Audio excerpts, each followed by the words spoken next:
Hello everyone, it's Yogi here. Happy Saturday. I hope you're well. Yes, the microphone is okay today, isn't it?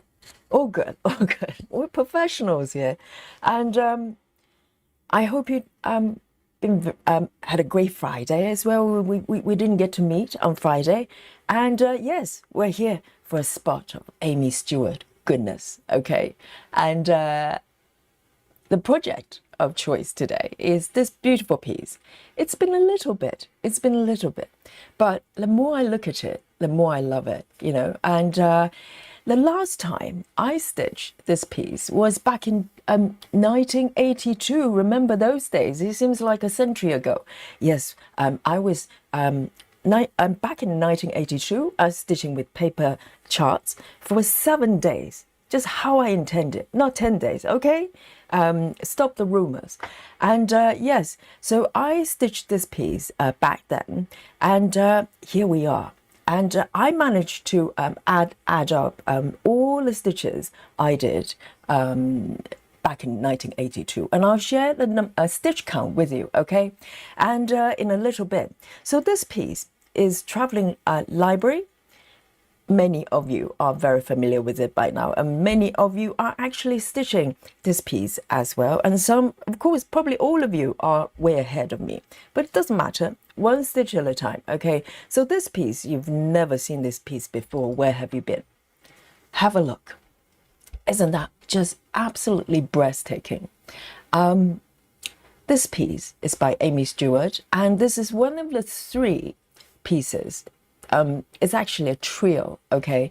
Trio pieces, they're kind of working with each other from different angles and different vantage points. And so this piece is the first to come out, Traveling Library. I think out of the three, I'm biased, slightly biased. I think out of the three, this one is most beautiful for me. And the other two are intriguing, and some of you are probably stitching them as well. And but this piece is a view of the caravan from the inside, and this is no ordinary caravan. This is a traveling library, and it's full of books, and it's full of beautiful things in this room, and everywhere you look is just full of little secrets, Easter eggs, etc. And of course, this beautiful fox as well on the bottom left there. Okay, reading a book. I don't know what book this little fox is reading. I'll love to know. I'll love to know the book title. Maybe we can have a guess. But also, have a look. The far end of this view, there's a beautiful bear there. It looks so cozy, strangely short. If you look at it, this is for a very short person. Maybe it's a day bed. I'm not sure. Maybe this is not bed. It does look very short. So I think whoever is traveling, is driving this caravan is probably not a very tall person, okay, and probably not Travis. Probably not Travis. Travis seems really tall, and so. This piece I started sometime last year, last September or October, something like that. So it's been a little bit, and this is the progress I made today. Okay, up to this point, Let me have a look. Let me zoom out for you. Okay, this is the regular size from Heaven and Earth, and dimension wise, let me have a look. It's 550 by 730. So this is a portrait size. So it's slightly taller vertically and a little bit shorter than some pieces width-wise. And so this is where I am. Let me zoom out, way out, okay? So I started from the middle, top middle there, slightly unconventional, but it kind of makes sense to me.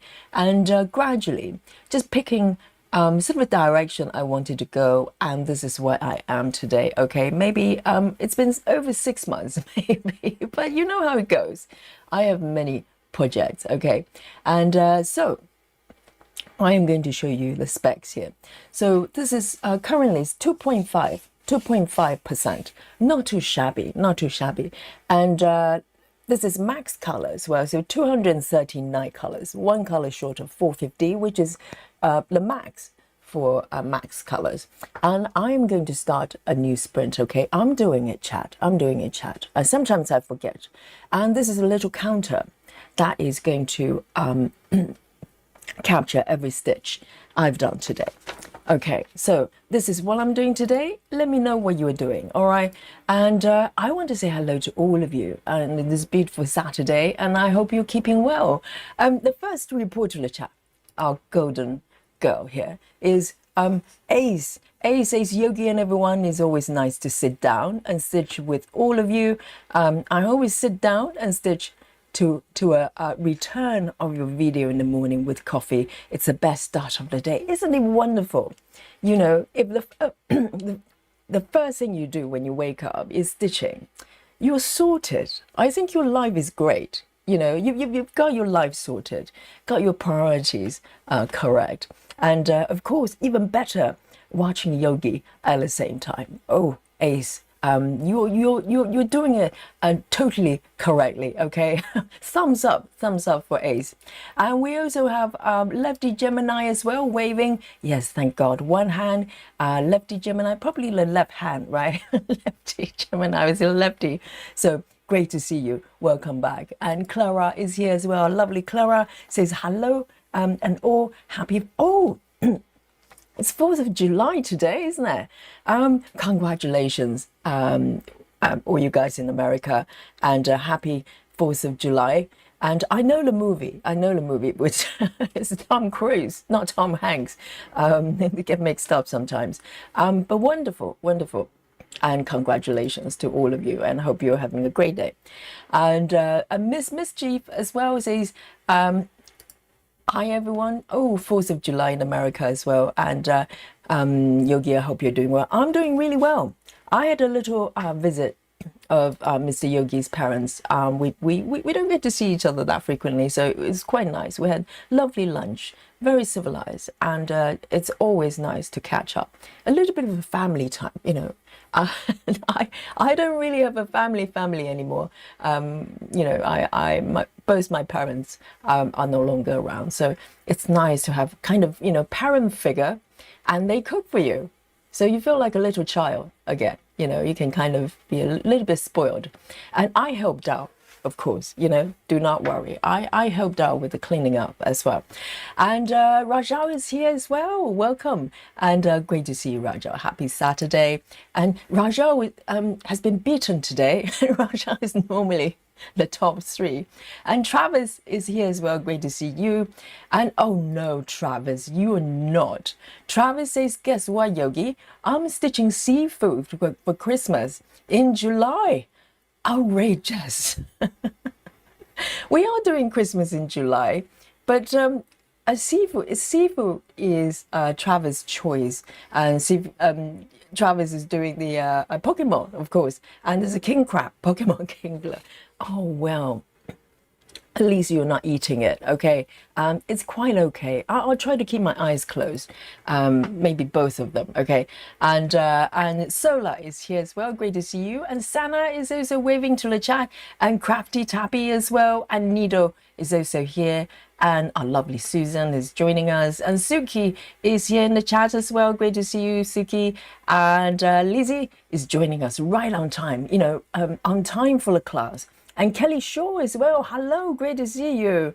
And I'll come back to the chat, okay, so I can read your comments properly. And let's start stitching. How's that?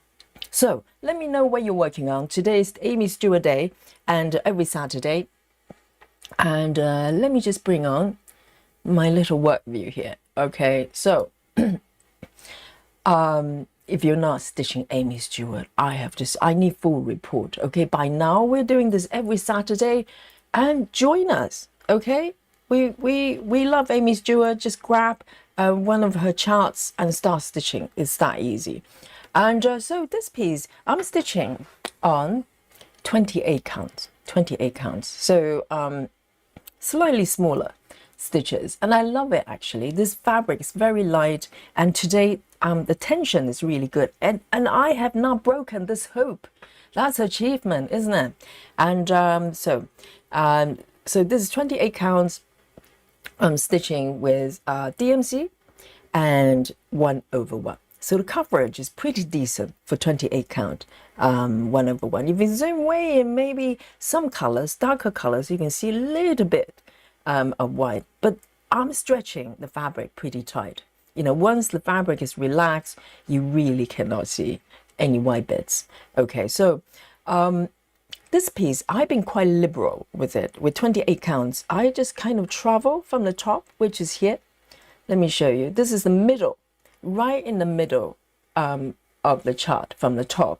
And I just started from there.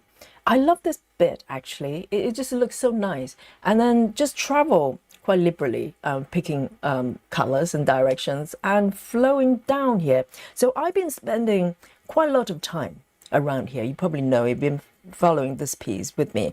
Can be quite confetti in areas. The bumblebee was brutal, okay? And this bit as well, this flower looks, you know, pretty much orange, you know, this is a straightforward orange flower, but it's actually a lot more confetti than I thought. So areas like that happen as well, but quite a lot of background-ish area as well. So it's quite a nice blend of, you know, slightly more easygoing areas versus some areas a little more color changes. But we're here for the challenge, right? If you pick max color, you're up for the challenge. You accepted the challenge, and I have, absolutely. So today, I think I'm going to focus roughly around this area, because let me show you my markup here, okay? My markup view. So there are some really beautiful blue colors I'm really drawn to. Let me show you what I mean. So if I turn on the markup here, can you see that? There's some quite mysterious blue colors, kind of midnight. It reminds me of starry nights. Some blue colors going on there, and quite a lot of black, darker colors as well. And I'm quite attracted to this area. And also, from the middle here, can you see there are quite a lot of red colors as well. I'm not quite there yet, but if I keep traveling down, I get to this beautiful patch of red stitches as well. So this is kind of what I'm drawn to today. So this is what I'm aiming for, and see what happens. Okay, so this is where I am, and probably quite a few 310 stitches waiting for me as well. I don't mind it. It's a nice warm up, isn't it? So here we go. Let me start picking colors here, and let me know what you're doing today. Okay, it's okay if you're you know, doing a bit of side quest or whatever. We have side door, we have cat flap, and we have, you know, our ceilings wide open as well. You can just parachute in. So I'm gonna start as I suspected. Okay, 310 start. Okay, good old fashion 310. There are quite a few here, and gradually it's gonna take me to other colors as well. So good old fashioned 310, and it's going to be the first color of my choice. Here we go. Let me make sure I'm on the right spot. So last time I was stitching this piece with paper chart. Oh yes, I forgot. I was going to share with you what I did. Okay, yes, I did claim I did about 3,000 stitches, you know, during the paper chart challenge. But I have to, you know, come clean. All right. So when I did this piece with paper chart, can you see my artifact from the time from 1982? Remember this? I know it's been ages, isn't it? The grand total of stitches I've done here is 147. All right, not too bad for paper chart, is it?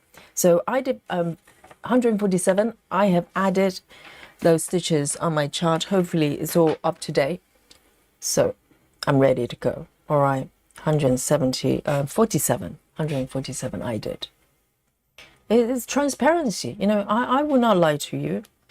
I like to think it's 4,000, 5,000, but you know, I'm happy with the number. Let's have a look. If I have not said hello to you, I will get to you. And we have Andreas as well, and Grace. Hello, hello, great to see you. And Mandy Moran is also here, and Catherine as well. And Ash Sprout is back with us. Great to see you. And Renee is here as well. Walk away, Renee. Oh, all my favorite people. Let me start here. This piece is just so beautiful, and have not, I have not seen this piece for a few weeks, maybe about a month, about a month now. Where has time go? And I just picked it up, and it's just stunning. It's just stunning. It's just so beautiful. And sometimes you have an image for a chart that's absolutely beautiful, but when I look at it, I know I probably won't enjoy stitching it because there's some air stitching or whatever, or too much background or whatever. But with this piece, everywhere you go is fun. You really can't go wrong. You really can't go wrong. And I love the fact that it's got quite a few of those flat colors as well, that you can take a rest or warm up before you go into more challenging areas. It's all about balance, isn't it? And Gayla, hello. And Gayla says hello from the hot USA. Today, London. Well, it's by no means not hot, okay? But in comparison, because we had a really, outrageous heat wave just a couple of weeks ago, up to 36 degree at one point. So today, even though it's 25 degree at this moment, okay? And normally it would have been relatively hot, but in comparison, because we've gone to heat wave, today actually feels, kind of cool, even though 25 is pretty high for London. So yes, it's quite hot over here. Probably not as hot as where Gayla is. And Suzanne as well. Hi, great to see you, Suzanne. And Heather House is here as well. Great to see you. And Cassie Hapler as well from Hotbed, USA as well. Yes, and America is so big as well. So it depends on where you are, I guess. Where would be the coolest part of US right now? Alaska. Is Alaska part of US, right? My geography is just awful. Alaska is probably quite cool right now. Heather House says, I'm stitching Ivy Witch today. Oh, sounds nice. Not Amiee Stewart, I'm pretty sure. And Rose Jackson, hello Rose, great to see you. 4th of July. Congratulations to all of you. So, do you have firework or stuff like that? Is it similar to New Year's celebration? Steve, hello Steve. And yes, the proof of life is here, okay, for Steve. the team lead for Le Club. And Steve says, hi guys, stitching long dog and staying cool in the AC. That's a great idea, because Steve, every time Steve comes up, he's doing yard work. So this is probably not a great day to do yard work if it's really, really hot. It's quite sensible. You don't want to get sunstroke,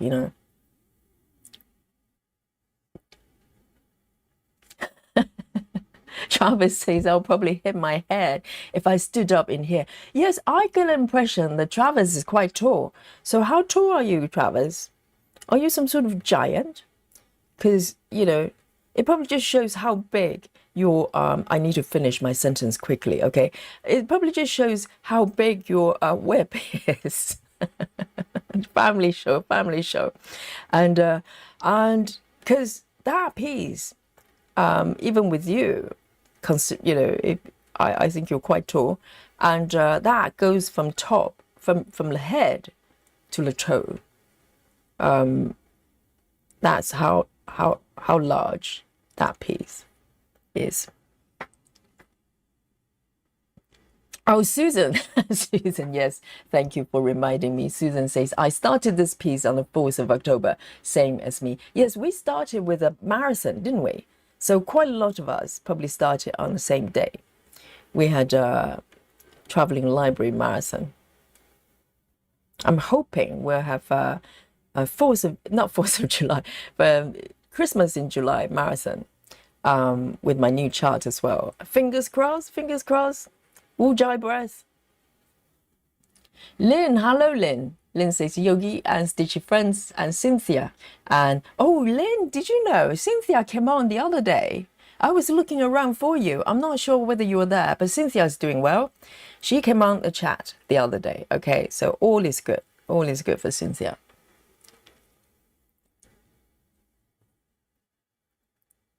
I know this project has been, you know, collecting dust. Well, not quite. That's exaggeration, but has been sitting there quietly for a little bit.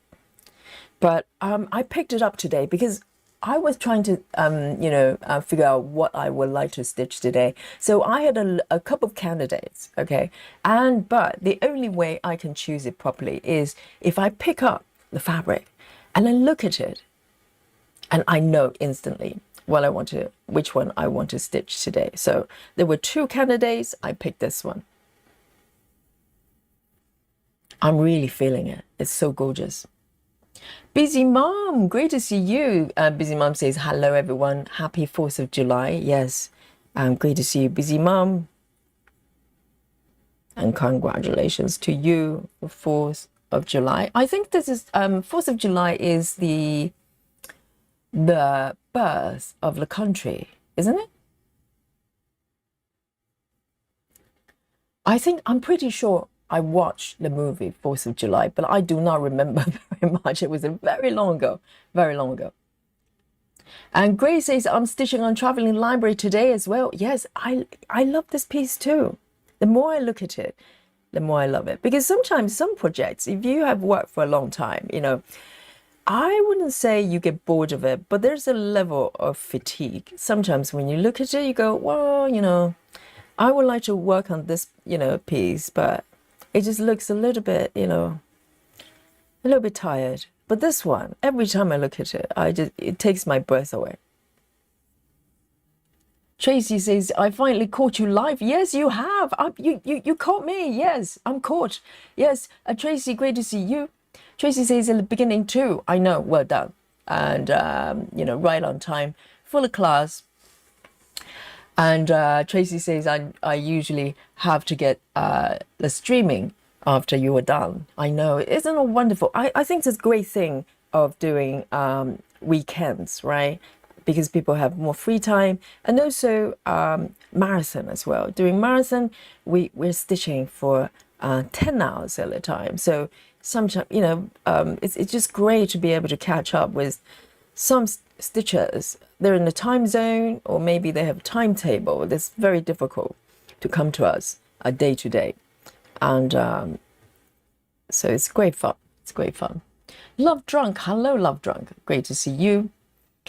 And Lindsay says, I'm working on Witcher. Oh, yes, that piece. We talked about that piece the other day.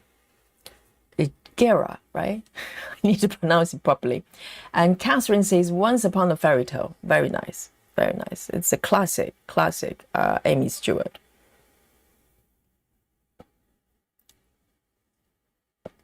Susan says, already stitched 3 hours on Traveling Library. Susan! Yes, Susan's way ahead of me. And Susan is making really good progress. Susan's stitching page by page-ish. Not page completion, but kind of moving from one page at a time. Because I think, Susan, are you stitching with paper or maybe PDF? Susan's not, you know, Susan is consciously staying away from text. So she's sticking with documents.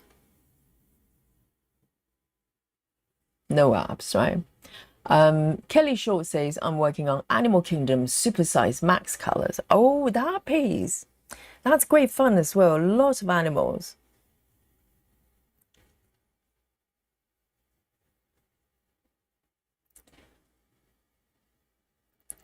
And Walkaway says, I haven't read it. I haven't read it. I know which one. I know which one. Renee says, I'm working on Surprise My Little Sad Girl. Yes. And so no Aimee for me. But I can look at the chart. I owe of her to refresh my memory of wanting to start them someday. Absolutely. Walkaway is very close to completion with that piece. It's a little sad girl. Yes, it's a little bit, you know, it's a very sort of it's sad, but also, you know, you're sad because you love so much. So it's a piece about a little girl losing her little pet bird. So it's full of love as well, as much as sadness. And Busy Mom says, I'm still rearranging my craft room, no stitching at the moment. That's nice. Reorganization, and we keep you company. Busy Mom. Jojo says, hi, hello stitchers, hope you're well. I don't have Amiee Stewart piece. What, Jojo? What did you just say? Outrageous. Okay. Jojo says I'll continue on my Disney piece if it's not against the rule. Yes, Jojo, we do have a side door, okay? Just make sure you come in the right way. And the front door, unfortunately, is for Amiee Stewart stitchers. But we have side door. You're equally welcome, And, you know, look into Amiee Stewart's catalog, okay? And pick one. I'm sure you'll probably come back with more than one.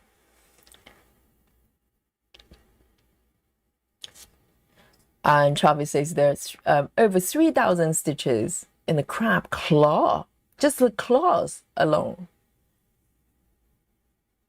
It's got 3,000. How do you know that? You're stitching stamp kits.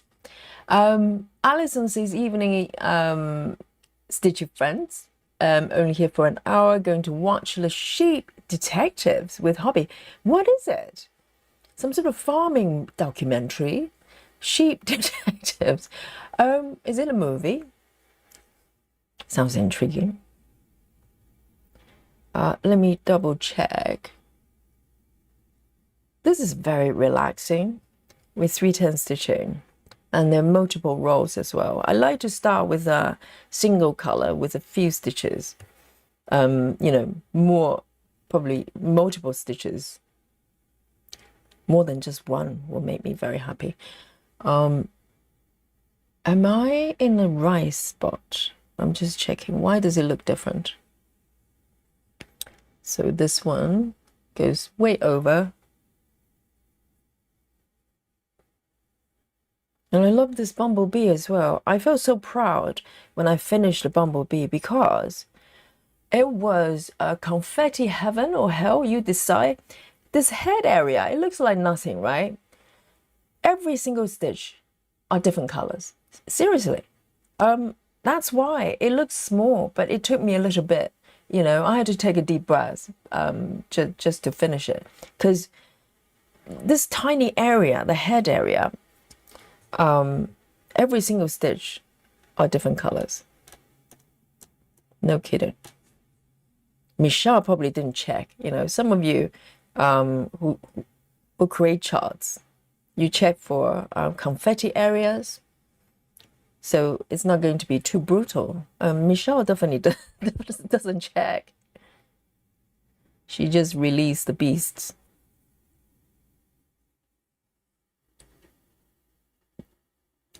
Lindsay says, I'm finding The Witcher to have a lot of background, but it's all confetti, so not too bad. It's all confetti. Oh, so it's got a lot of background. So like different colors or same colors. If I had to choose stitching background with all black or single colors, you know, very few colors, I'd rather go for confetti area. If I had to choose, not that I, you know, I like a lot of either, but if I had to choose one or the other, because I just get very bored if I have to do a lot of background at the same time. So with, you know, if I come across like a patch of solid colors, I just do a few and then go somewhere else and then come back. Otherwise, my mind just go numb. Rachel, Rachel, I saw your little kittens. Rachel, Rachel is fostering two tiny little kitties. I can't remember how old they are. Are they 6 weeks yet?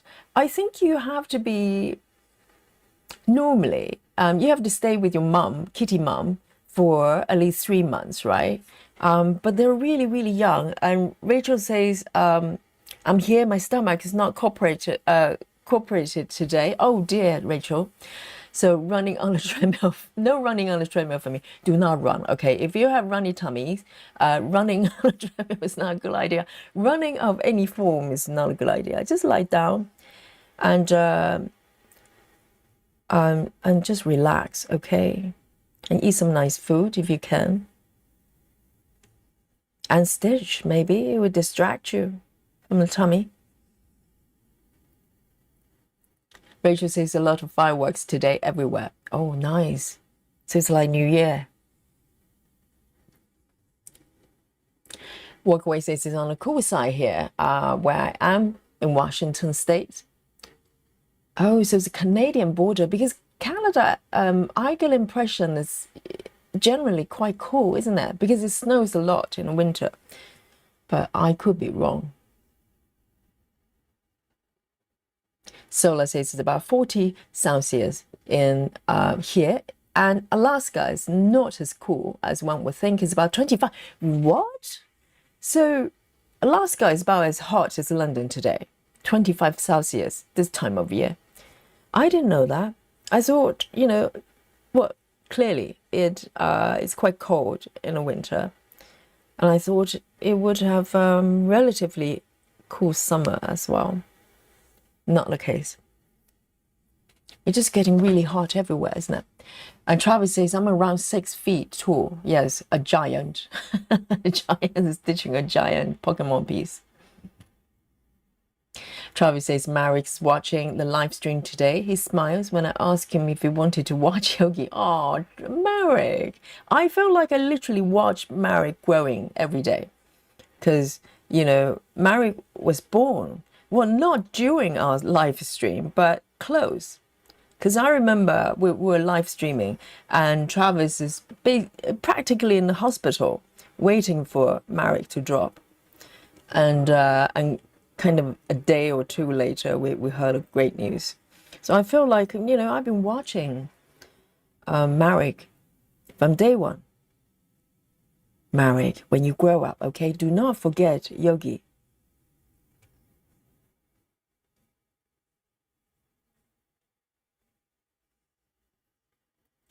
Elaine Baker, hello.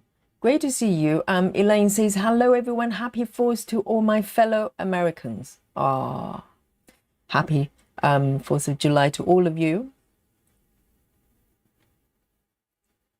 Amanda, great to see you. Amanda says, hello, I'm going to stitch on Aimee's mini Beauty and the Beast. Does she have a mini Beauty and the Beast piece? I don't think I've seen it. Wonderful. Great to see you, Amanda. And Joyce is here. Hello, Joyce. Joyce, have you been secretly making videos? Guys, Joyce is a floss tuber, if you don't know already. And she's been secretly making content. I just came across it because recently I have not checked my floss tube feed that frequently. Been slightly overwhelmed. And I had a little look, okay? And I saw about 4 videos released by Joyce just for the last few days. Joyce, you kept it quiet, but it's so nice to see you. I think some of you, I think this is great because Joyce is doing like a stitch with me, longer ones, because Joyce's content, videos has been, so Joyce is a Stitchy Dutchy, okay, Stitchy Dutchy. I look on the chat there. And her content is always too short, I thought, because for me, I want to see more, and every time it's just finished in like 3 minutes. So it's great that Joyce is actually doing longer stitch with me because I can watch how she stitches properly. You know, because Joyce normally does like a tutorial, little demo here and there. But I love to watch Joy stitching properly. And now we can. Slightly longer. Like like half an hour or something. Or maybe even longer than that. So I'm gonna go and watch properly.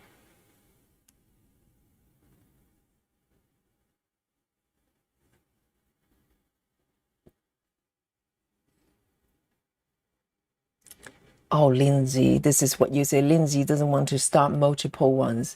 Guys, have we heard stitchers that say that? And lo and behold, you turn around, they came, they've got a full basket of charts from heaven and earth. We've heard it all before, okay? And Lindsay, it's just matter of time, matter of time. We will be working on you. Here we go. So this one, I'm going to end.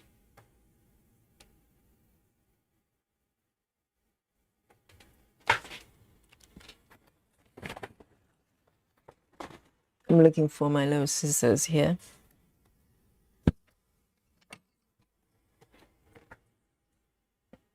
There we go.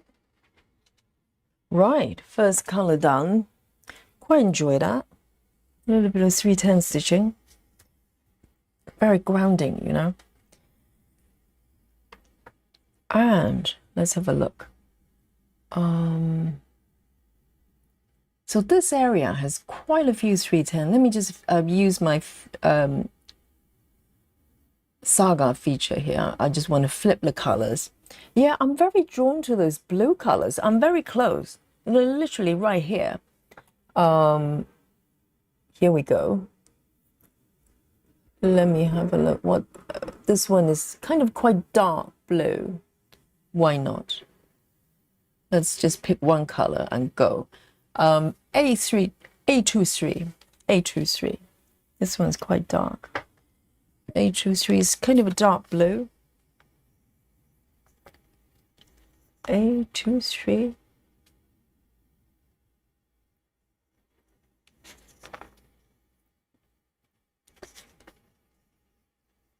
It's actually slightly lighter than I thought.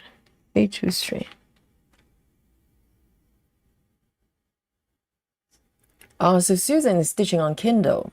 So are you just following the PDF? You're not using... Yes, Kindle is just reading the PDF, isn't it? I mean, Susan is hardcore. Susan claims she doesn't even mark her stitches, even when she's stitching on paper. Can you imagine? I can't. Just in case you're wondering. All right, I'm going to start here.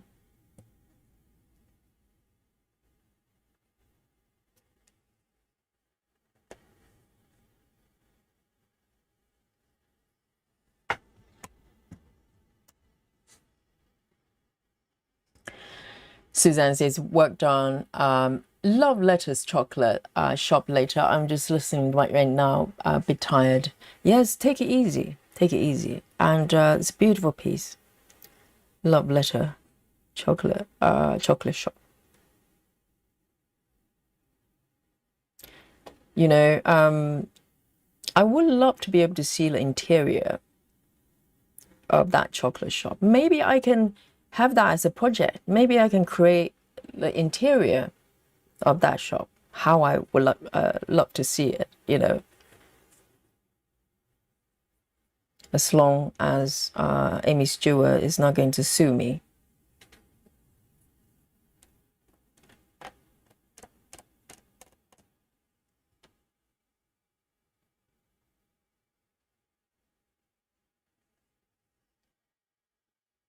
Oh, Jojo is having spooky bingo 310. Yes, Jojo says I'll be using 310 all day. Then we're probably going to have a lot of spooky bingo today. And first spooky bingo goes to Jojo. Yes, round of applause. I missed that. Because there are quite a lot of 310 stitches in this area. So we're going to have 310 a lot today. Brace yourself.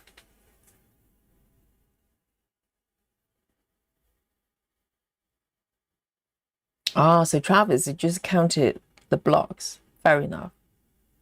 That's quite big though. 3,000 is like 30 blocks. That's a giant claw for a crab.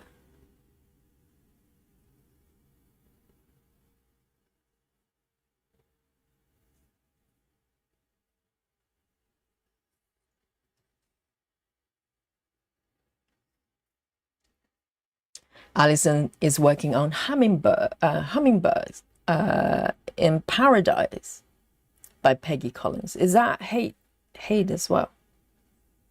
Sounds very hate to me. Rachel says Yogi, the kittens are 4 weeks. The mother abandoned them and wasn't caring for them. Typically, they can separate from mom about 7 weeks. Oh, I see. So do they still need milk at this point? It's tricky, isn't it?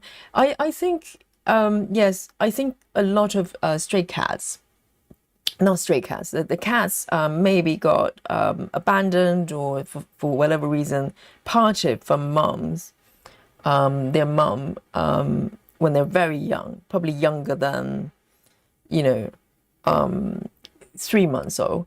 Sometimes they kind of develop interesting behavior as they grow up. Because I had this cat, my Frank. Okay, he passed away 2 years ago, but I found him at my patio. Just, I don't know who placed him there, and or maybe the kitty, the cat mom placed him there. But he was so young. I knew he was very young because the eyes were still closed. So I think we're talking about maybe only a couple of weeks or 3 weeks. So he didn't have his mum since he was very young. So I took him on and tried to nurse him. I remember taking him to the vet, and the vet kind of looked at him and go, well, you have to mentally prepare yourself because he's so young and without the mum, and there's a chance he might not make it, and but I did my best, and he became a very, very strong cat. But I think because he didn't have he never really learned to be a cat, if you know what I mean. Even though when he joined us, I had a couple of other cats as well, may have had 2 at that time. So he was able to learn some cat behavior from other cats, but not from the mum. I think there's a difference there. And so he kind of, grew up behaving very different sometimes. Sometimes he had very sort of not very cat-like behaviors. And also he kind of grew up not very close to human. He kind of tolerated me and whoever I was with at that time, the partners, and but he didn't enjoy it. He loved other cats though. He liked sort of hanging out with other cats. So I think sometimes, when you grow up with no mom, you can develop slightly unique kind of personalities. And he was a lovely, lovely cat. He just, didn't like to be cuddled or handled by people.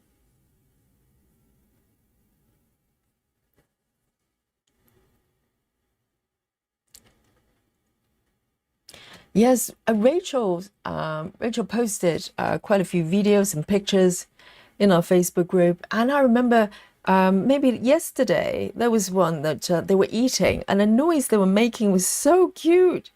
They were just eating, like, with a lot of focus. And it was so sweet to see. They're going to be fine. I think they're going to be strong cats. Absolutely.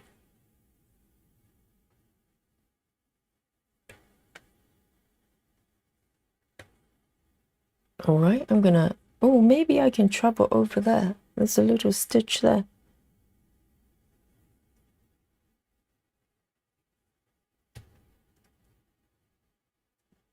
I think I'm gonna zoom in. Oops. I'm gonna zoom in a little bit. Maybe I can trouble open.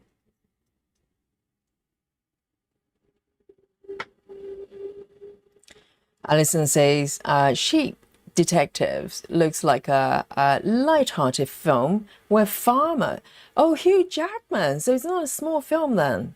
So he's got Hugh Jackman. Is he playing the sheep or the farmer? He's playing the farmer. Right. What? So the movie is about Hugh Jackman, who's a farmer. Oh, he's killed, or he killed, or I don't know. Is killed, and a sheep try to figure out who done it. What? So Hugh Jackman plays the murder victim, and the sheep is trying to find out. Just one sheep or multiple sheep. They're trying to find out who done it. What? So it's a comedy. so Hugh Jackman basically dead from the start. Oh, that's a movie. Has to be seen, isn't it? Can you imagine pitching the script, this story to the director? Okay, he probably goes, or she, I don't know, and go, listen, you know, if you think you've seen everything, listen to this one. Hugh Jackman, you know, one of the biggest actors in Hollywood. He's gonna be dead from the start, okay? He's playing the murder victim. By who? Don't know. Or what? Don't know. But you know what? His sheep. They're going to find out who did it. How do you like that? And the director and producers are going, oh my God, that's a good one. Let's do it. There you go. So I need some feedback from Alison after you watching it. And Amanda says, I burned the bottom of my feet walking to the mailbox today. Are you wearing shoes, Amanda? I think shoes are recommended in general when you walk outside. And Lynn Burgess, hello. Lynn Burgess says, hi, Yogi, and all of the lovely stitching group. How are you doing? Yes, Lynn, how are you doing with this piece? Lynn has beautiful stitching that she posts from time to time of this piece. It's gorgeous. And she's done so much as well. How far are you now?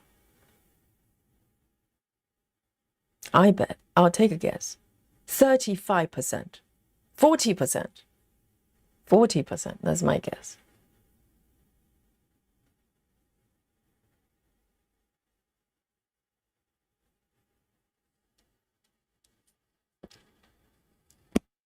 Sola says, I like to watch Light Below Zero, and the natives in Alaska complain about how hot it is in the summer. They say it gets to be 25 Celsius and 75 Fahrenheit. Well, 25, to be honest, if you come to London and you know, ask anybody, I think 25 most people would perceive as being hot.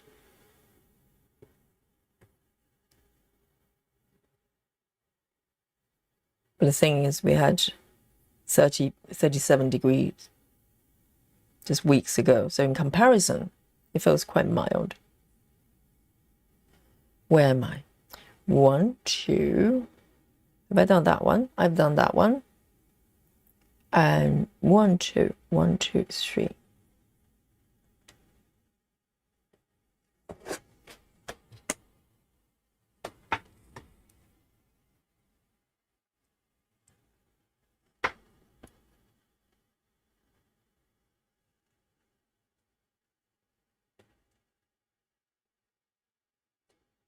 And Amanda says, does Mr. Yogi has hobbies? Yes, he's a little nerd as well. He reads a lot, okay? He reads a lot. And also he likes making models. So in his cave, he's got tons of models. Like sometimes I'm slightly worried because there's a lot of super glue involved when making models, and sometimes I walk in, it's just like, oh, such a strong smell of super glue. But he loves it. He's a little nerd as well. Yes, and we also play games together when we have a moment. Not recently, but sometimes. Well, maybe not together, but you know, we both play games from time to time. I have not done for ages. I love to. You know what I love to do? If I ever have time at some point in the next few months, which is it sounds unlikely, but I would love to play Fallout 4 again. I think Fallout I had played a few years ago and went pretty far, but I never got to the ending. I would love to maybe play it again. Now it's on PS5 and see how far I can go. I quite enjoy that one. Lynn says only own 2 patterns at the moment, Gira and Yennefer. Oh, so they're both from Witcher scene. Well, but that's a key word, Lynn, at the moment. That could change. Joyce says, solemnly swear I'm up to no good. Yes, Joyce. Joyce, like, Joyce's, content creation has been sporadic. I hope, yes. Isn't that fun to do Stitch with me? So, and you don't have to kind of try to think up something sort of a big topic to do. People probably just enjoy watching you stitching. And I'd love to see how Joyce actually keeps everything so neat. I don't know. All right, I'm going to move down here and have a look. Which one is this? Why do I have 1 stitch? Oh no, that one. Let me have a look. No, that one is done. For some reason, it's not marked. I was wondering why this one is not done. There's 1 little stitch here. Just there. I'm going to do it, okay? 3818. 3818.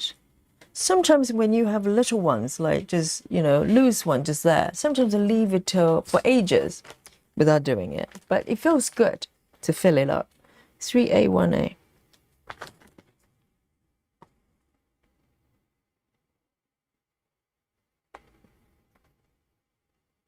And Joyce is just, how is the 101 alphabet going with Joyce? Joyce started that one not very long ago, like last month or something. I would love to start that one at some point, okay? I know I keep saying it, but there's a lot going on. One thing at a time.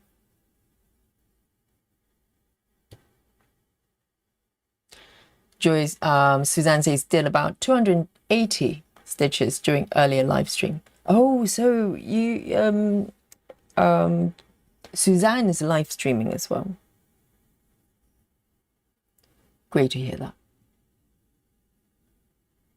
Heather House says, I'm doing 310 as well. I think if we're doing this piece, we're probably going to have Spooky Bingo 310 a lot today. This piece has a lot of 310. Oh, it's good to do that little one. And I'm kind of thinking whether I should carry the thread over. And this year, I have promised myself to be a little bit more relaxed with that. So I might do a little yogi move here, just tuck 1 stitch in, because there are more over there. Normally, I probably wouldn't take my thread this far. But it's a new yogi, the 2026 edition. 1, 2, 1, 2.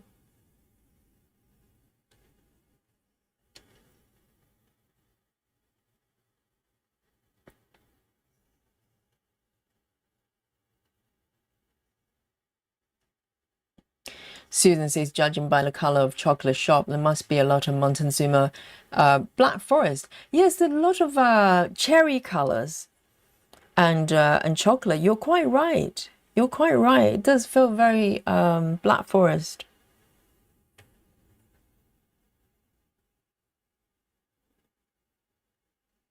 One, two.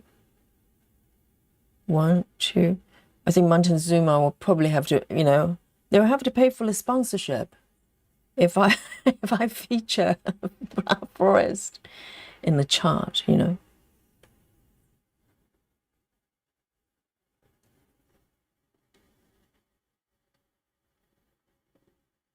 Amanda says, I'm still slower than Yogi, at least while I'm learning parking. I finished stitch 200 stitches during Suzanne's live stream. It took me 8 hours and 22 minutes. What? 8 hours, 200 stitches. So, who? Suzanne's streamed for 8 hours? 200 stitches for during 8 hours. Yes, you're firmly slower than Yogi. But I'm sure if you're learning a new method, it takes time, isn't it? You're probably starting and stopping, trying to figure out where to go. But parking's fun. Parking's fun.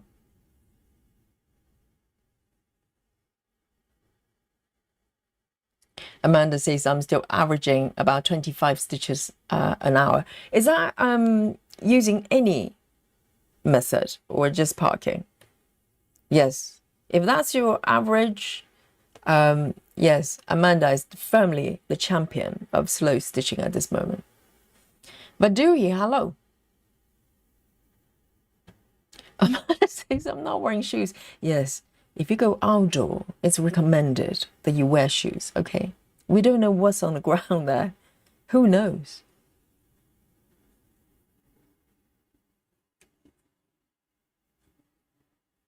Oh, I love this green. There's so many pretty colors and, you know, and combination as well.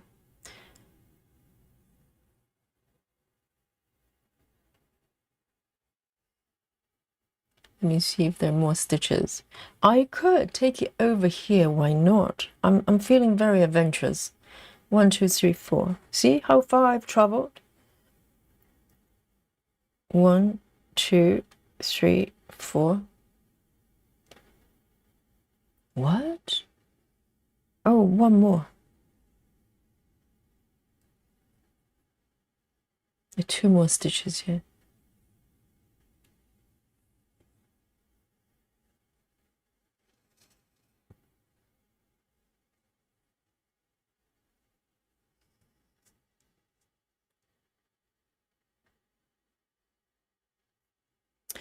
Lindsay says, I've got 3 colors in this 50 by 50 section. Oh, it's in stitches. They have 3 or less stitches with the next of the colors like 7 square away. It happens like that, isn't it? Because this is kind of just up to the software to decide. So yes, I doubt any chart designer will go into, you know, you probably can't. It's not really doable. You can't just go into those sections and try to ease the confetti. I don't know if you can do that.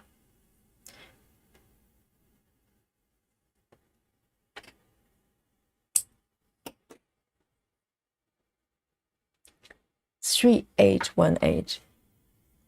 I wonder if there's a setting that goes level of confetti, you know, so the computer can figure out to try not to create too many color changes within an area.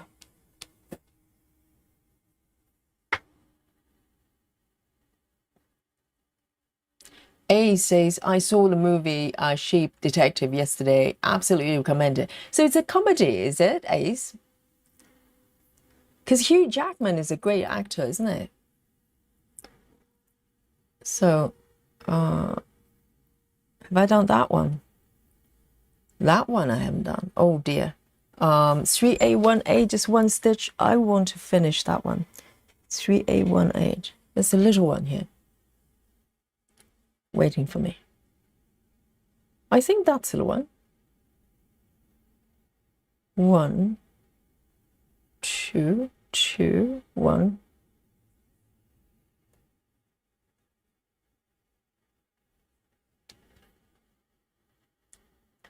Travis says, I think Tia and I are going to watch Sheep Detective. See, I'm totally not up to date with what's out there in terms of movie. This is the first time I've heard of the movie. So it's supposed to be funny.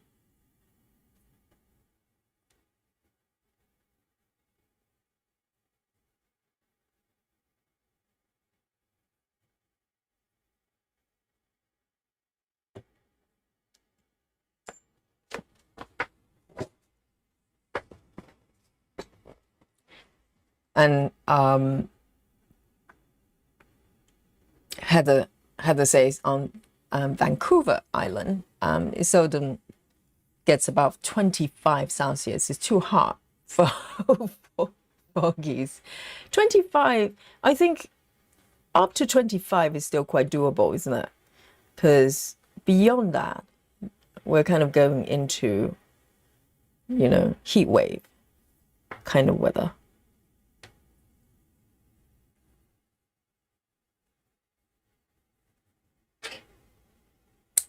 All right, this one is 3A18.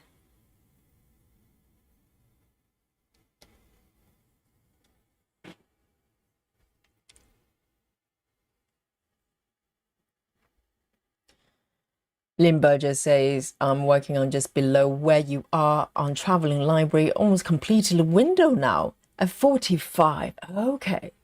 Yes, I bet it's probably, you know, definitely over 40%.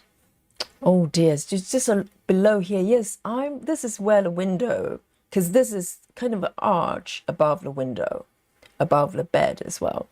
So, wow, I'd love to see it.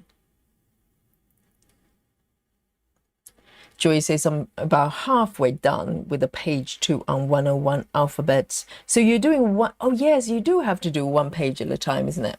Even though you don't have to strictly do the page completion, but it probably makes sense. Yes, I'm looking forward to doing that one at some point.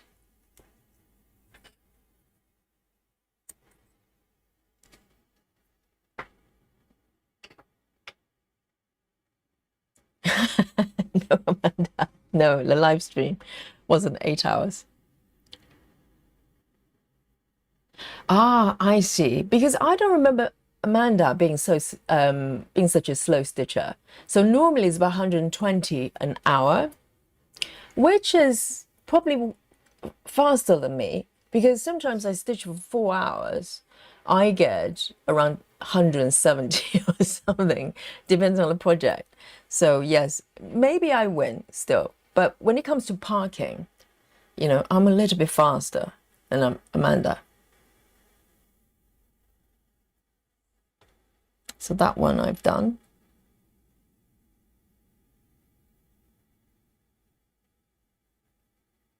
I'm going to just pick kind of slightly random colors and just start stitching. Oh, this one only 2 stitches. Oh no, there are 2 more, but quite far away. 4, 3, 3. 4, 3, 3.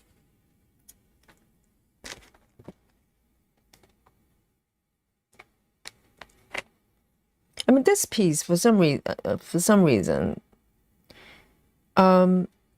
does not want me to stitch it in any other way. It's just happy for me to kind of just do cross country, not even try to complete, you know, the area as I travel. Just kind of just flow stitches. I can't really imagine trying to park with this piece. I really can't.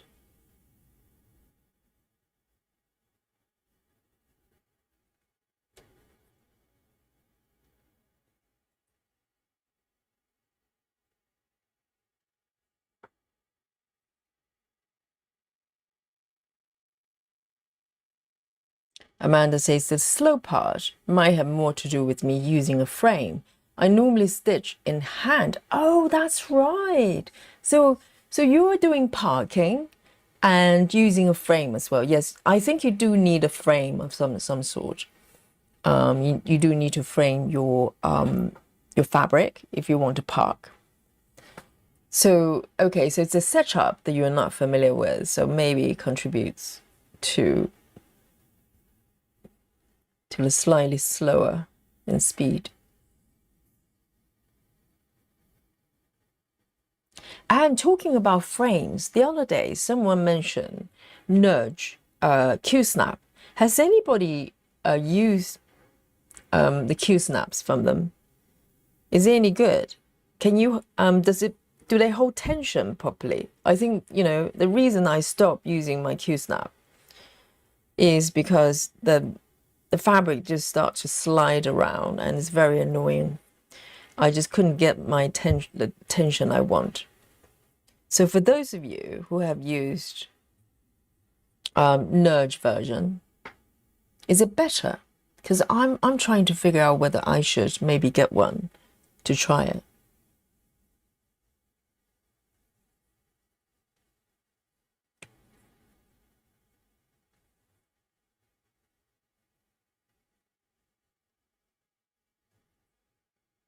One, two.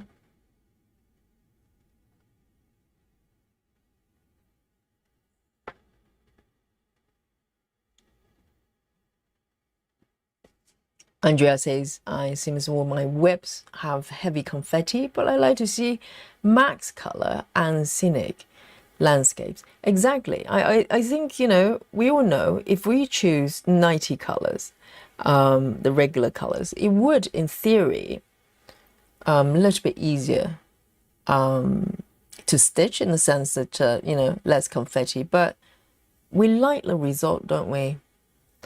And also, to be honest, it's quite fun. It's quite fun because when there are more color changes, you have to be more creative in terms of how you do it, right? 1, 2, 3, 4. You have to come up with creative solutions.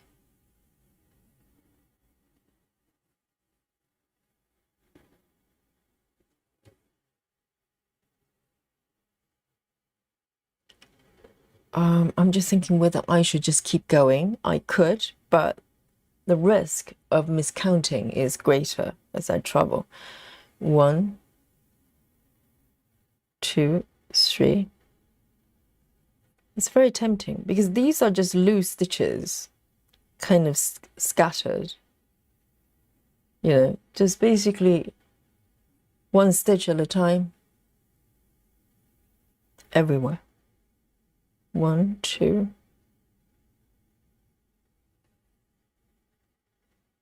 But then again, this is how I got myself in trouble with the Gecko Rouge project.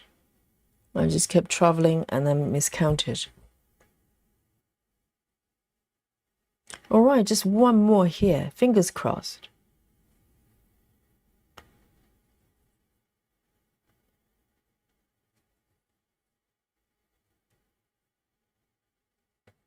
All right. 4, 3, 3, going back.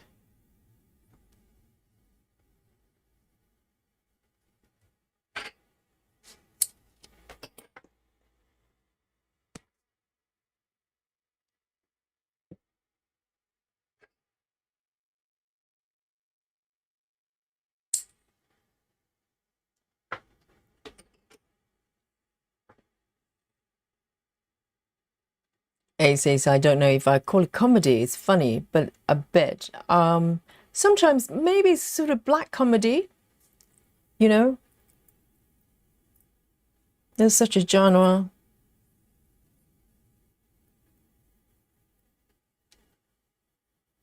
Lynn says, Yogi, this morning in the kitchen, I looked up from what I was doing, and Molly, the horse, yes, I know Molly. Uh, Lynn says, and Molly was at the window. She wanted her carrots. My partner had left padlock gate open. Oh, so normally Molly has to stay inside, like an area with a gate on. Oh, so you left it open. So Molly didn't just run away, turn into a runaway horse. Maybe run to neighborhood's house looking for carrots. I love Lynn's lifestyle. You know, when I wake up in the morning, I go to the kitchen. Sometimes I see squirrels, and Lynn sees Molly, okay, the horse. Susan says, "Are you sure Molly wasn't coming for the second round?" I know. Where do you keep your carrots? You know, it's probably all empty now.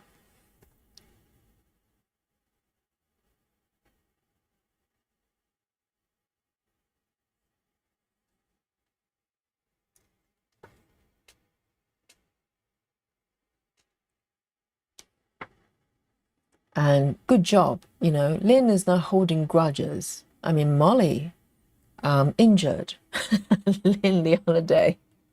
But Lynn is still giving Molly, you know, nice food.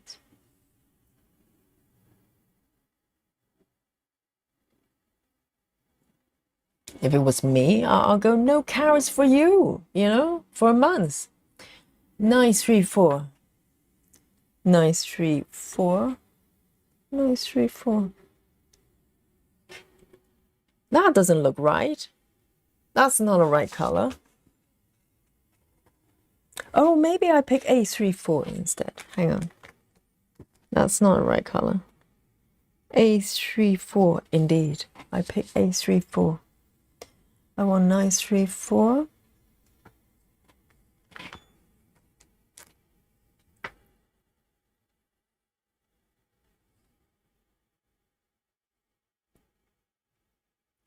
So with this one, I am going to start here.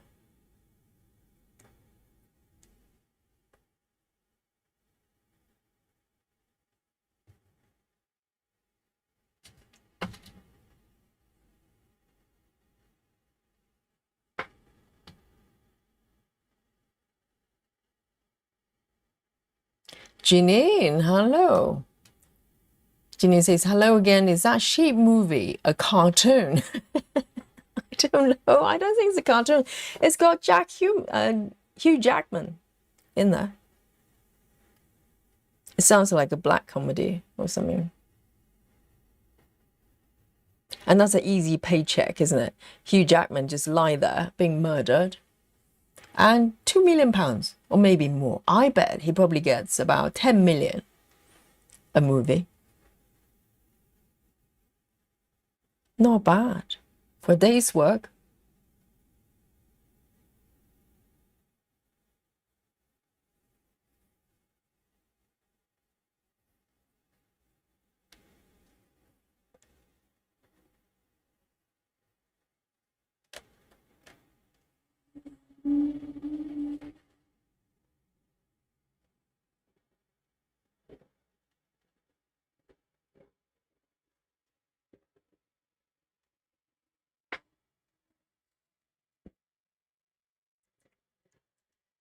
Lizzie says, sheep detective is live action. What does that mean? Oh, live action is a play by real sheep, clearly. I don't know if the so how do they get the sheep to do the acting? Is it sheep acting, or do they use some sort of CGI?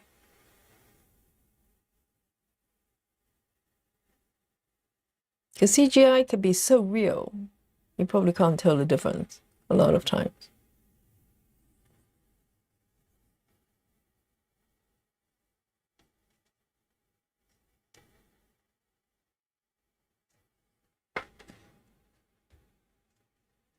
Oh, this stitch is popping off. That one. Happens sometimes.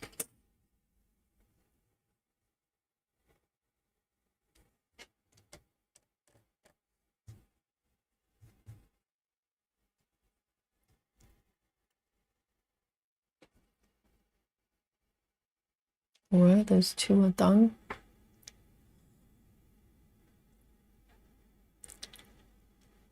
I'm going to pick a blue, actually. That one.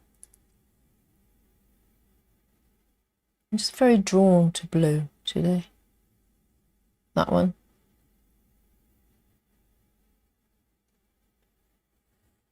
Okay. On one hand, I really want to stick around the same area so I can see a little bit more progress, but I want to flow where the color flows. I just pick a color I like and then just take off. Oh dear. Which one was it? 934. 934.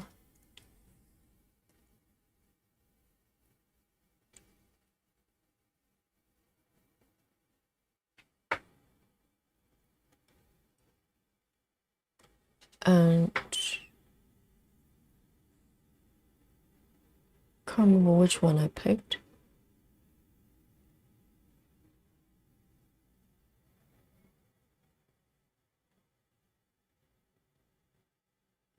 $8.20.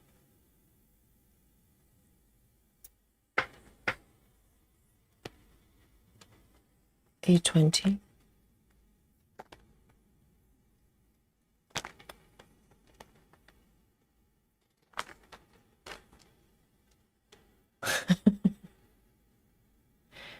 So everybody wants to watch that movie.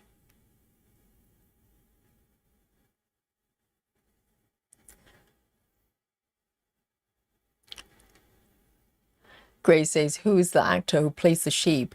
Can you imagine if the sheep just played by people who were wearing costumes?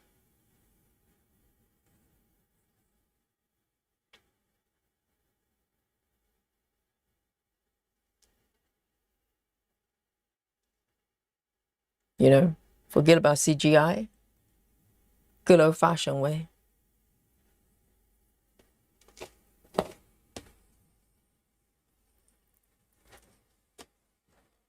Can you imagine this movie is like Oscar winning? Yes, Hugh Jackman, the best actor. Oh no, the sheep. Yes, maybe the sheep is going to be the best actor. Is there a main character with the sheep? Maybe the sheep finally. This is progression for Hollywood, right? Finally, equal opportunity for sheep actors. They get to win an Oscar. Does anybody still watch Oscar? I don't think I've watched it for years and years. I remember it used to be like a big thing. The whole family just get together and watch it live. I cannot remember the last time I watched it.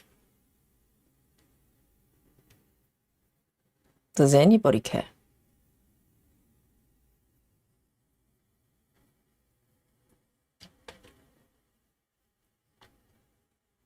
Ginny says he should have gotten his Wolverine claws out to defend himself.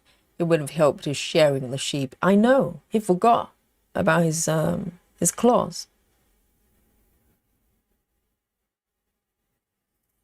But the thing is, though, we don't know who killed him, right? So the sheep are detectives. They're not murderers. So he's not killed by the sheep, okay? I figured out the whole plot.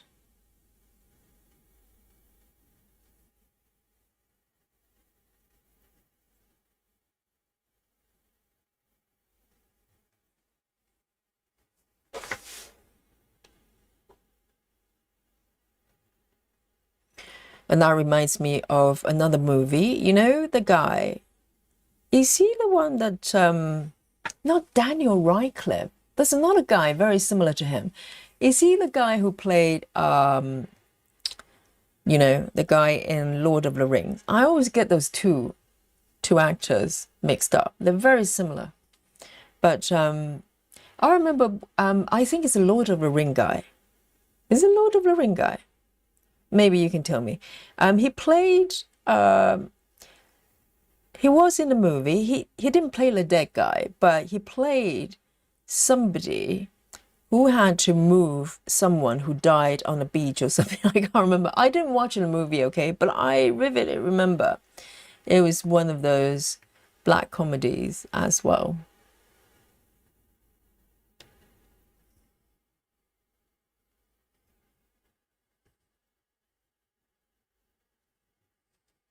All right.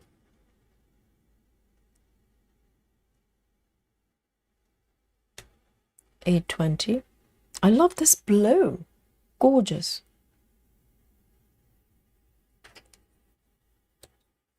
$8.20.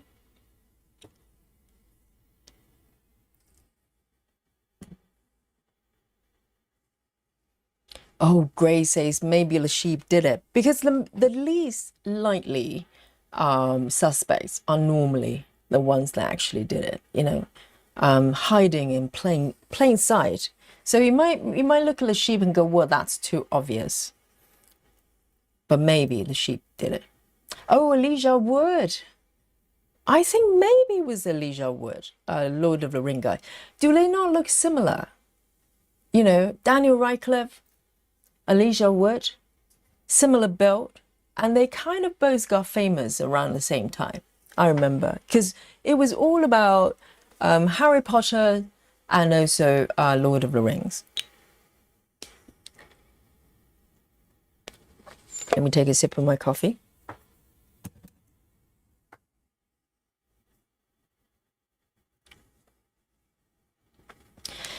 Hey, Keza.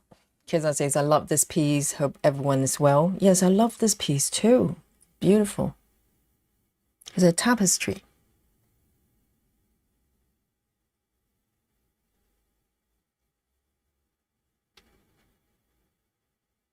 Oh, a little bit more 310 here.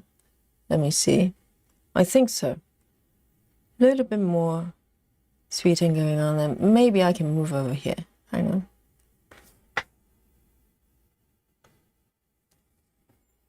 I kind of want to focus in one area as much as possible, but there's something going on here. It's quite interesting. All right then, 310 spooky bingo time. Yes, I'm gonna take another 310. Let me see. And I'm running very low with 310. Let me just have a look. Let me go to my drawer, my DMC drawer, to see. I should have more 310. I'd be panicking if I don't. 3.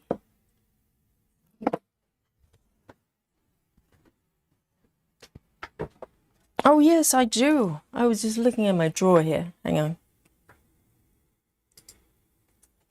I just wanna, because I'm running low on my 310 here. And this may be my last one, my last 310. I'm not sure.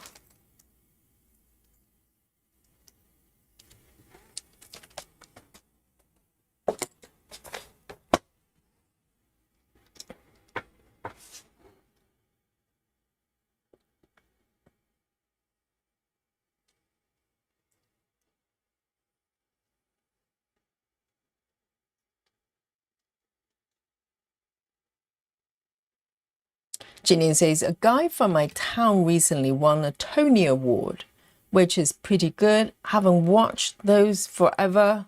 Oh, regarding to Oscar. Tony Award is for stage, isn't it? Is it? I think Tony is for like Broadway and stuff like that, isn't it? Not too sure.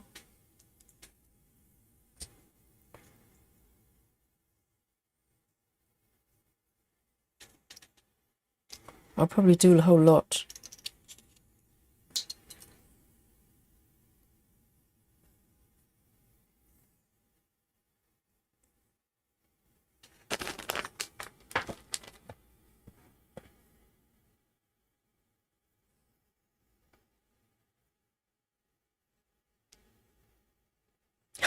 So it's not just me, Lizzie. Lizzie says they do a Daniel Radcliffe has autographed as Elijah Wood to people who have confused them a lot. Yes, I do find them very confusing because just, the overall body shape, the impression, they are very similar. They're both a little bit childlike. I mean, they were quite young when they got famous.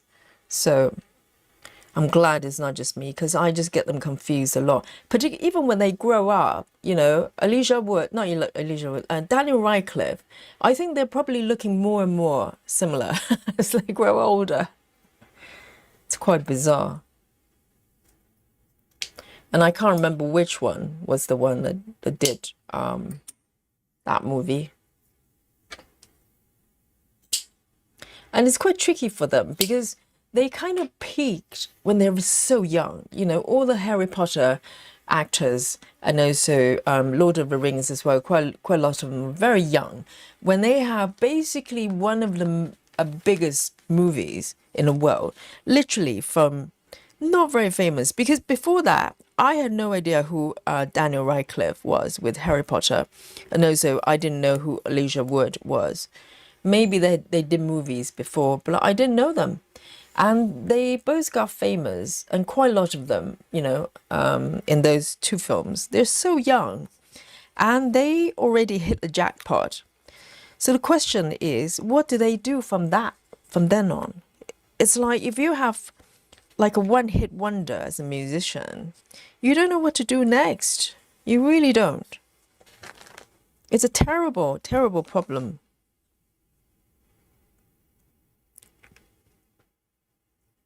And because the movies are so big, I think that they kind of permanently get associated with that, and people want to ask them about those movies, even though they probably have moved on. They want to do other things and want to be taken seriously. But I bet Daniel Radcliffe, if he does an interview, people is probably going to ask him about Harry Potter and stuff like that.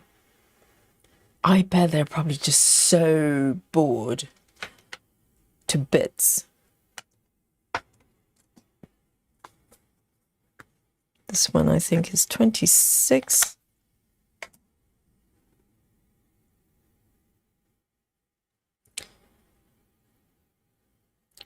So 310, I'm stitching here.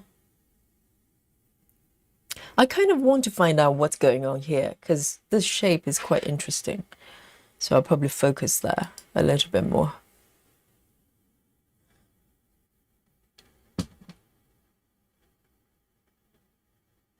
Oh, weekend at Bernie's? Is that a one? Janine says that, has anyone seen a weekend at Barney's? At Bernie's? I think that's a different one, isn't it? It's a dark comedy as well. Is it about like transporting? Oh, I think I got mixed up. I think transporting a dead guy, it's the Bernie's, weekend at Bernie's. I don't think it was done by Daniel Radcliffe or the other guy. I think the one I was referring to was maybe someone is playing the dead guy. Maybe it was Daniel Radcliffe. I think he plays a dead guy. There's a theme going on there. Where am I? Here.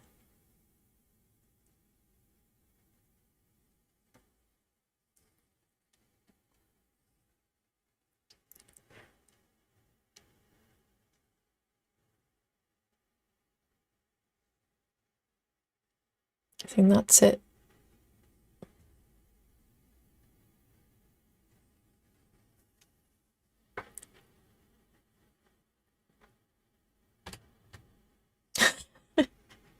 There's a part 2 as well, is it? Weekend at Barney's.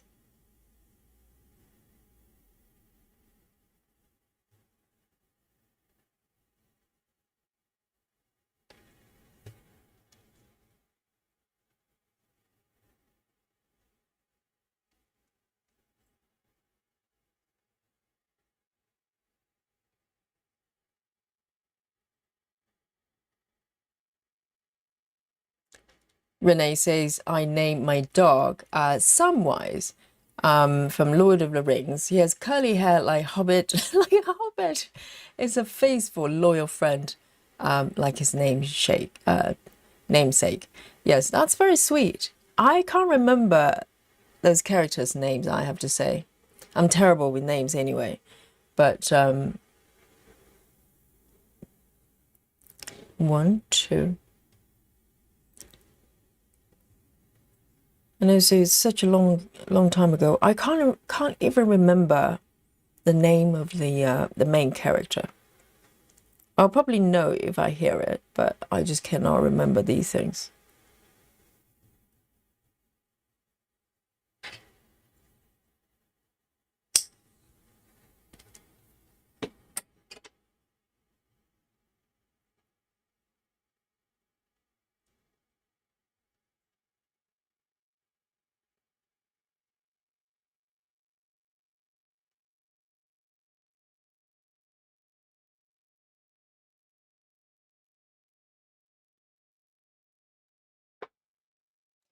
Renee says, I always like to read books before I see a movie. It's based on the book. Really? Most people probably read Lord of the Rings, or I don't know about Harry Potter. I think Harry Potter's books probably they were hits even before the movie came out. I'm not too sure.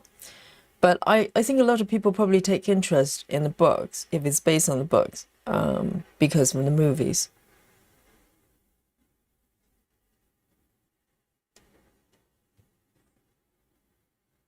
I much prefer movies than books.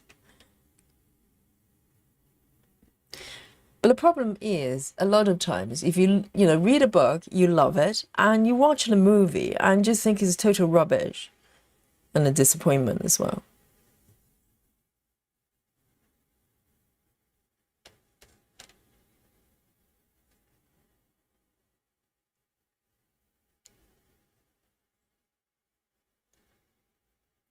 One, two, one, two, three.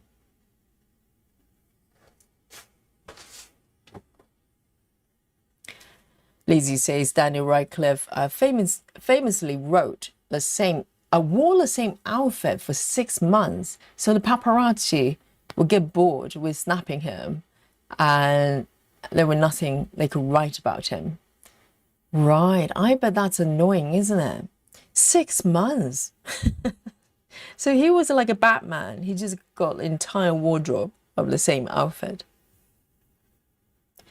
But the thing is, though, I know it's kind of a luxury, problem to have. Because a lot of actors, like they say, all actors are failed actors. So the successful ones that we see, they're the tip of the iceberg of the tip of the iceberg. They're so rare. Majority of them are just, one step away from being unemployed. So to be followed by paparazzi is, luxurious problem to have. But I bet it's really annoying.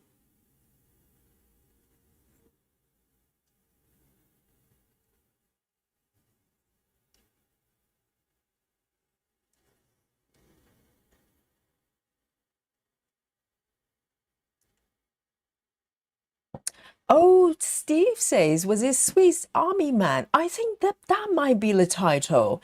I think it was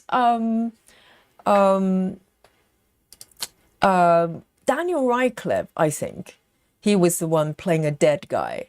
I remember watching this trailer, like a clip. He just lie there playing the dead guy for the entire movie. Or something like that. I didn't watch it, so I don't know. Maybe there was a twist. Yes, I think that was the one. That was the one. And I think, it's one of the sort of attempts of him wanting to be taken seriously, because he's looking, Elijah Wood as well, but I think Daniel Radcliffe, he's quite a small guy, isn't it? Small in frame, and he's got quite a baby face.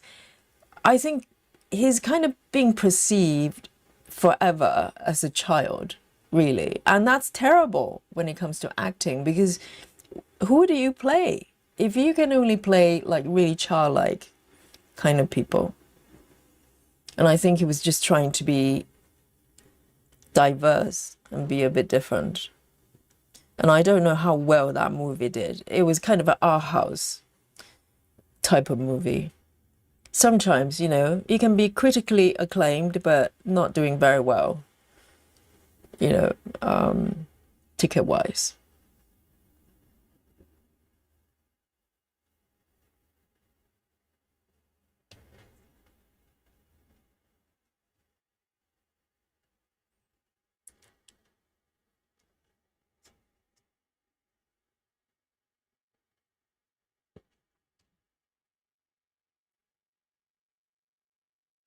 Travis says Elijah Wood played in the movie Philippa, the dolphin. He played the dolphin?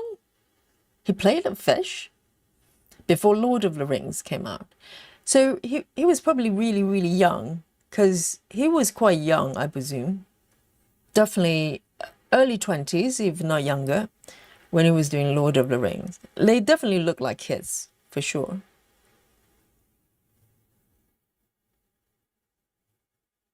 All those actors. And I don't know what they're doing nowadays. It's really hard not to be typecast. You know, if you play a character that everybody has watched like a million times, every Christmas, every New Year, you can't escape from that.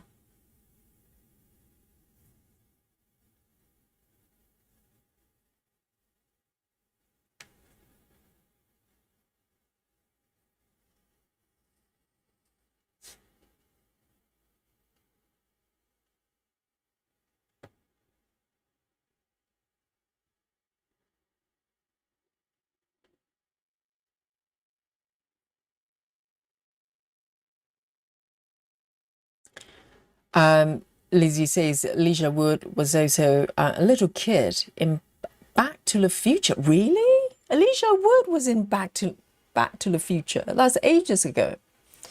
Part 2, and was a voiceover in Frasier. In Frasier? Voiceover? Why do they need voiceover for Frasier? Frasier is a sitcom, isn't it? Wow. Yeah, I bet they probably weren't sort of, you know, it wasn't first time they were acting, but it was how they got famous, isn't it?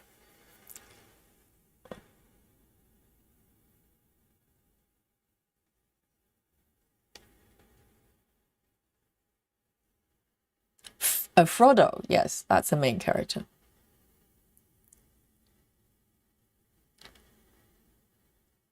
Oh, so he was a voiceover for a radio show. Oh, you mean like to be one of the callers on a radio show? So Frasier plays a radio show host, isn't it? Of some kind.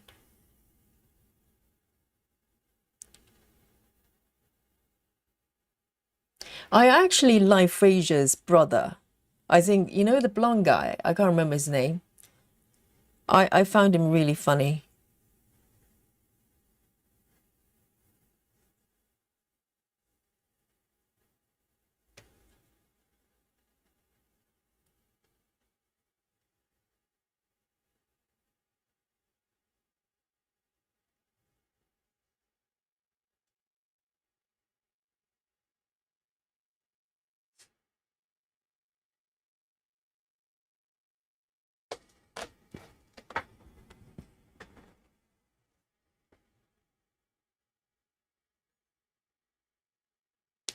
He says, I read The Lord of the Rings 9 times before the movie came out. And so far, they're the best movies made based on books. Well, I suppose, yes, if quite a lot of people already know the books quite well, it's a test on how good the movies are if, you know, the people who have read the books actually happy with it. Because it's, you know, they're the toughest crowd, aren't they? So I think they probably did quite well.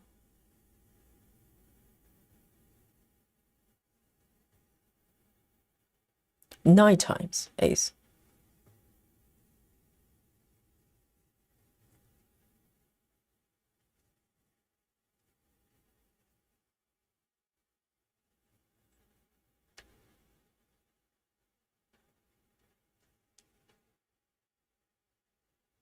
Okay, and 3 over here I've done. It's quite tricky because all these stitches, they're all very close together and quite a lot of stitches as well. So recognizing that you are actually stitching on the right spot is getting trickier.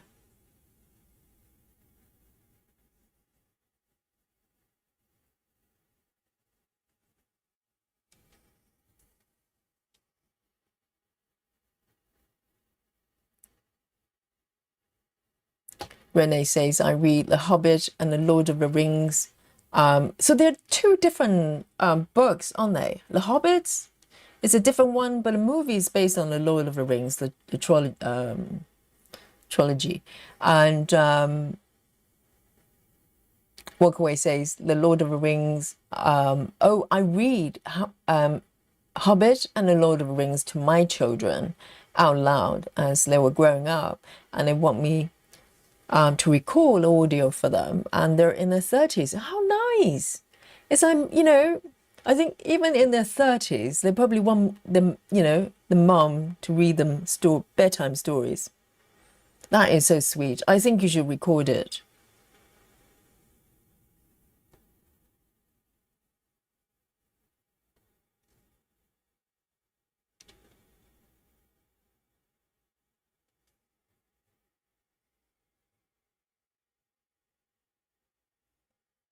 Fun memories. Lizzie says that Daniel Radcliffe is busy raising his son at the moment. Is he married and he's got kids? See, that's the problem, because I just see him as a child. So I'm just utterly shocked that he's got kids as well. He's probably is he in his 40s yet? No, probably not. Probably in his 30s, right? I mean, this is a problem when you were so famous, so young.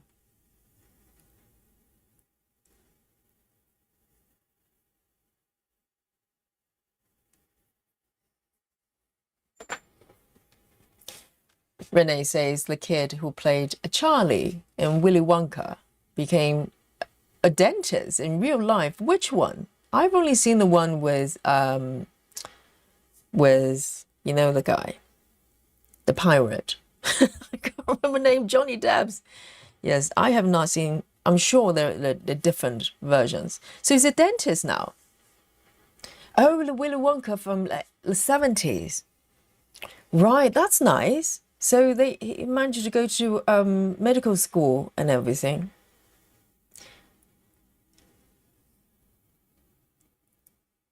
So there's a child in Willy Wonka. I can't remember very much in Johnny Depp's version as well. There are a lot of kids though. I don't remember the oh, maybe the one that's won golden ticket or something. I can't remember.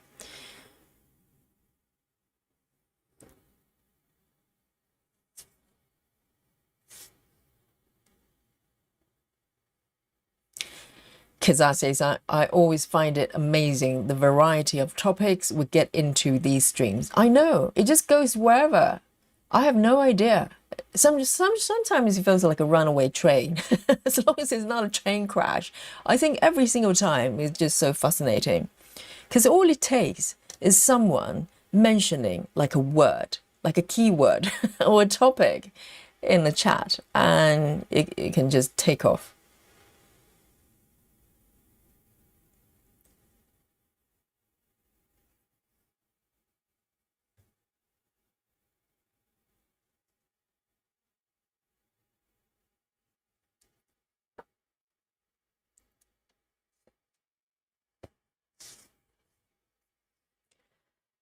And Lizzie's probably referring to Frasier. I think it was some sort of, yes, some sort of psychologist, isn't it? And Lizzie says, regarding Frasier, says several famous people and then their voices to the show to be the callers with weird problems. Niles was funny. Yes, Niles, that's the brother. I just find him really awkward, really funny. And Lizzie says, I love he got everything he ever wanted at the end. I can't remember the ending. I think I'd kind of lost interest when I watched God knows how many seasons afterwards. And yes, Niles was quite funny. And there was Daphne as well. Daphne was a British sort of nanny or maybe housekeeper or something, turned love interest for Niles. And I didn't realize those callers were actually famous people. Yes, Daphne, Niles and Daphne was hilarious. Yes, sometimes I prefer that side of the plot more than,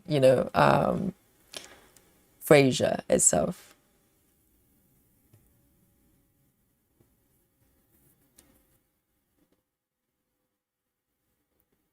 Ah, so his name is David Hyde Pierce or Pierce. It's so weird. Sometimes you're so familiar with an actor and you love their acting, but you just don't know their names. There's non-leading characters. A lot of times you recognize their character names, but there's so many of them. It's like I love Seinfeld as well. I watch a lot of replays, and I had at one point watching the whole God knows how many seasons on Amazon as well, or Netflix. I think it was on Netflix for a little while, and probably still on there. And there's so many characters I like. Seinfeld, of course, I know Seinfeld, but I love George Costanza, but I have no idea, his real name or what sort of other movies or drama that he's in. So he's known to me as George Costanza, and that's it. That's his whole life to me.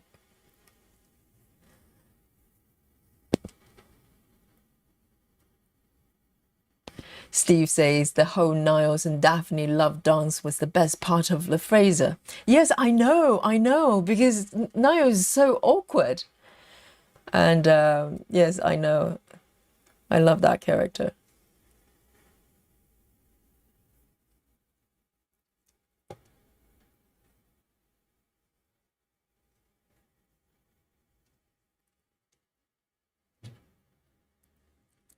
Travis says, I'm joining the 310 club. Yes, join me. I'm stitching 310 right now. There are quite a few around this area.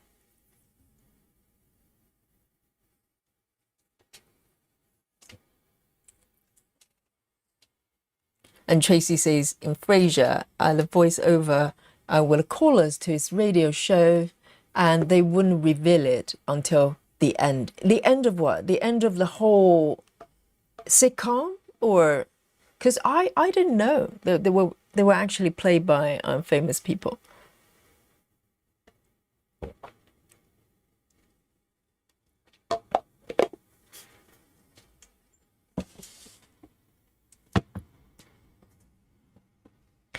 Lizzie says The Hobbit is Bilbo's story. Lord of the Ring is Frodo's story. Ah, did I make a movie out of Hobbit as well? I was aware there were books as well.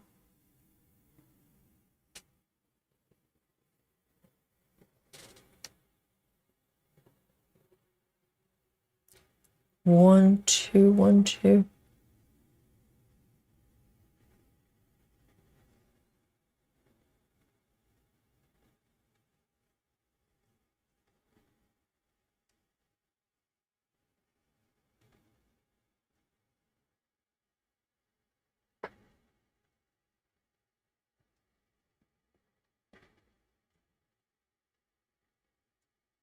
Marsha, hello.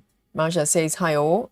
We'll watch later. I'm going to stand on the sideline to cheer as my son is running the Go Coast marathon. Oh dear, 42 kilometers. Enjoy stitching today, everyone. Amazing. Marsha's son is doing a marathon. It must be really hot though. Oh, but it's in Australia. Maybe it's not that hot. Yes. Best of luck. I bet he's going to do really, really well. I mean, marathon is it's no joke. And everybody I know that has done a marathon, normally they kind of lie in bed for 2 weeks. They couldn't move. And I was inspired to do it at one point because I was running a lot. But I would, if you think I'm stitching slow, okay, I run slow as well. And in order to get to get a place for marathon, you have to have some track records. You have to have done maybe at least one half marathon, at least for London Marathon at that time. And so I was, I was aiming to do a half marathon to start with. I think there was one, I can't remember where it was. Maybe it was Northern Run, I think. I think that was a half marathon. And then I got injured. So the whole thing just went to pot. But I was quite inspired to run London Marathon once upon a time.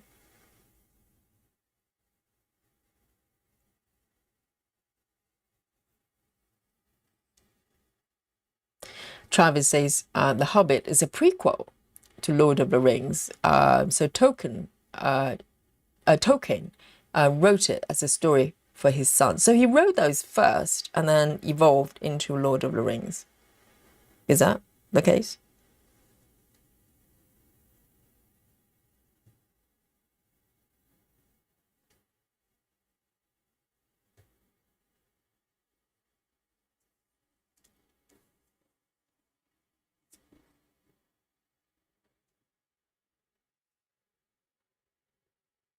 Travis says there's a Mandela effect with Charlie and a chocolate factory. Which bit? So Mandela effect is when, for some reason, there's certain beliefs by general public that is just not true, incorrect. But I don't know, because I have watched a lot of Mandela effect videos on YouTube. Majority of them, I just never heard of anybody kind of mentioning that's what they believe. For instance, Mandela effect comes from the fact that for some reason there's a group of people on the planet believe Mandela died when he didn't. Is he still around? He's passed away, right? So he's genuinely passed away at this point. But I think according to the videos, some people believe he died before he did, or something like that. Hence, Mandela effect. But some of them, I think they're definitely made up. I do not believe, because sometimes these are the things someone said, the whole world believes one way when it's the other. What's the evidence of that even is true? Because you can claim the general population believe in something and whatever. A lot of them, I never even thought about it, let alone believing one way or the other. I think a lot of them are probably made up.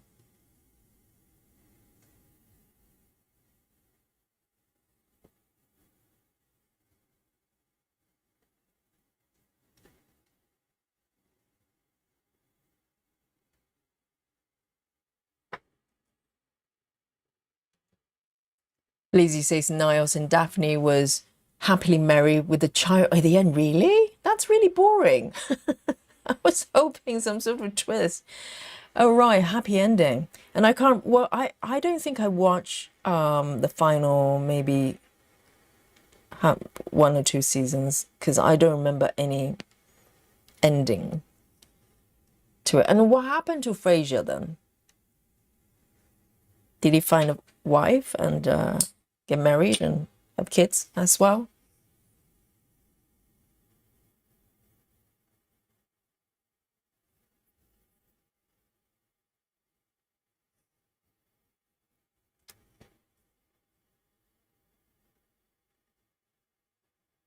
Monique says hello and Yogi, happy 4th of July in the USA. And yes, happy 4th of July to you, Monique.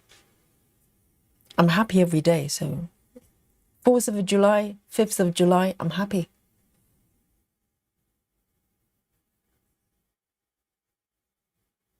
Okay, that one is done as well.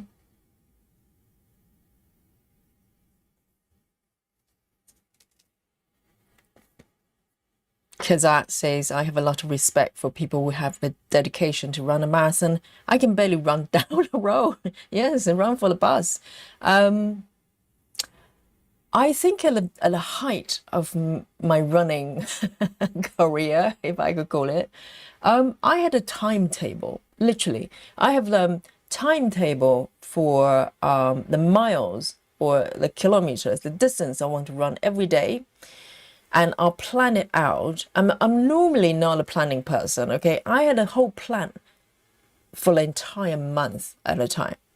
And there's a program that I kind of followed, that I learned from books or videos or whatever.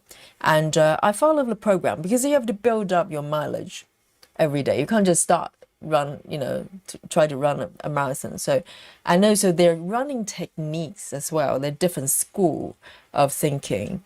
You're supposed to land on the tip of your ball of your feet, or maybe the other way, or whatever, and to minimize the impact for your feet and heels, etc. Because you can get a lot of injuries very easily. Even though eventually I injure my right knee, and so I was obsessed. You have to be obsessed to want to run a marathon, because you can't just, it's not something that you just go, hey, I'm going to just go out and do it. You have to build up to it. And also to be qualified for, particularly large marathons, like London Marathon and stuff like that.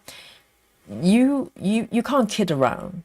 I know sometimes when we watch sort of marathons, you have people dress up, cosplay, like animals and stuff. Those are charity runners. They're in a completely different categories. They're generating money for charity, for the event. But for people who are genuinely, probably a lot of people are mad at me at the moment, genuinely doing marathon for running, you have to be pretty much obsessed with the idea to do it. Otherwise, you can't really, you probably give up.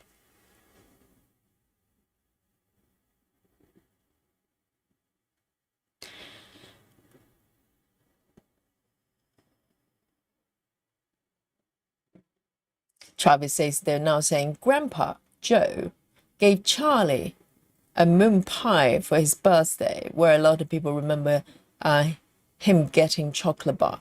Well, the thing is, I hear a lot of, that type of stuff on watching sort of, YouTube videos. There are a lot. It's like a genre, Mandela effect and glitches in the Matrix, that kind of stuff. It's like a genre of itself. But a lot of them, how do you even verify that? Because, someone may claim that's the case, but how do they find out that's the case? Have they done a survey? What percentage of people believe one way versus the other? I can just make up anything. I can go, well, it is known, the general public believe. I don't know anything that you can name.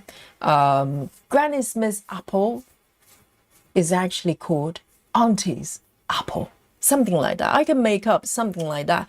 You can't really prove me wrong, because, how do you verify it's true or not? So I think a lot of them probably are made up just for the sake of it.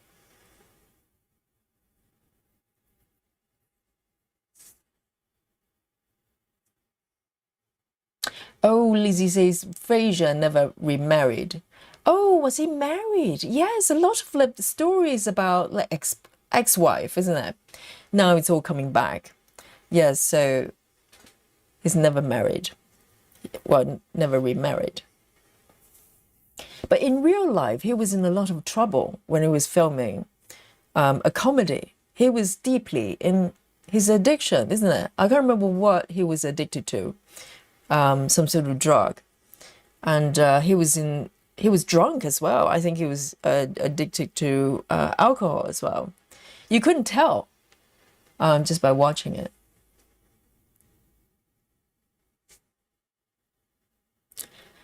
Donna, hello.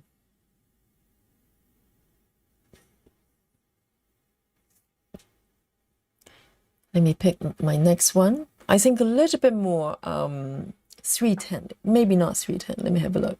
939, really dark as well. Over here, 939. As long as it's not air stitching, I'm happy. 939. Oh, my 939 is running out as well.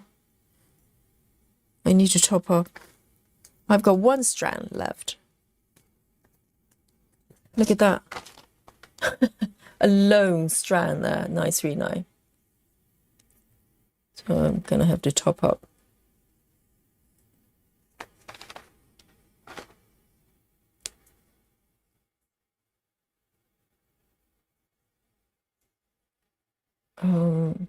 Let me go grab it. 939 this time.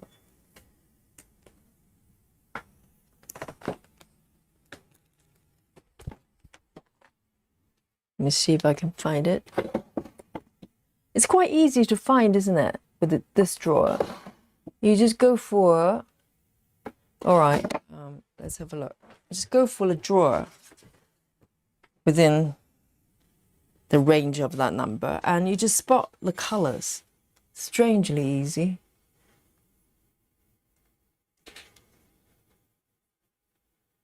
Hang on. 939.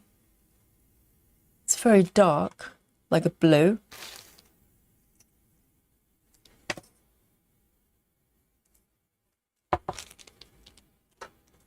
It's a dark blue. This one. Yes, got it.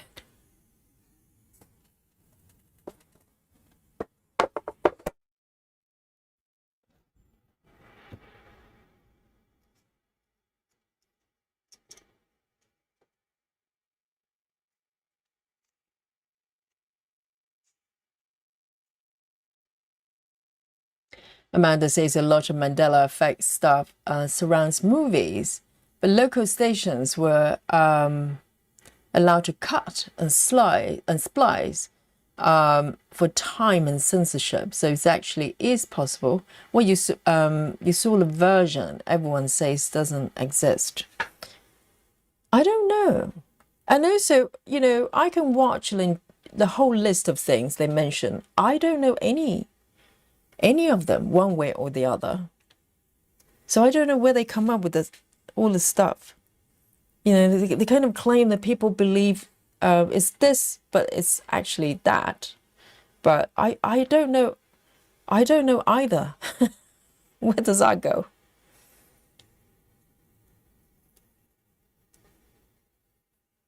Travis says there's also one with the movie Gremlins. The main evil one, I remember being called Spike, but now they're saying the name is Stripe. So which one's correct? Is it actually Stripe? But a lot of things people can misremember and just, you know, just get spread it out. That can happen. It's like, you know, game of telephone. Oh, I might do a whole lot, might as well, because so I don't have to store it. 939, this one.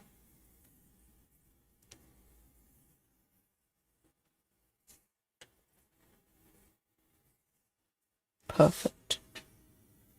Chocolate time, is it? Thank you, Susan. Let me just cut this one.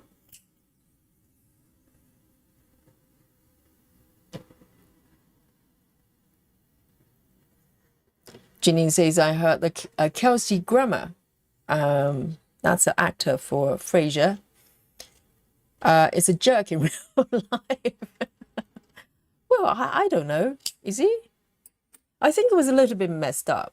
I don't know whether he was a jerk, but I think it was after the whole sitcom ended and he came out and talked about his problems.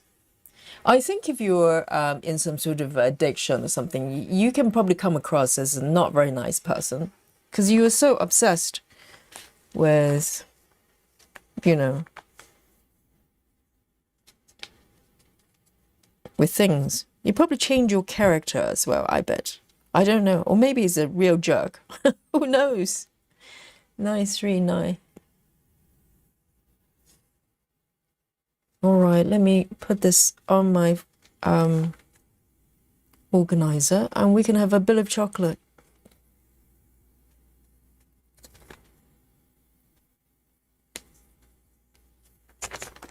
Here you go. That's a whole bunch there.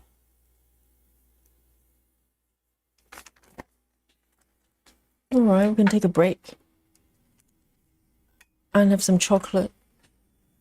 Chocolate time, guys. Bring your snacks and drinks. I've got my coffee.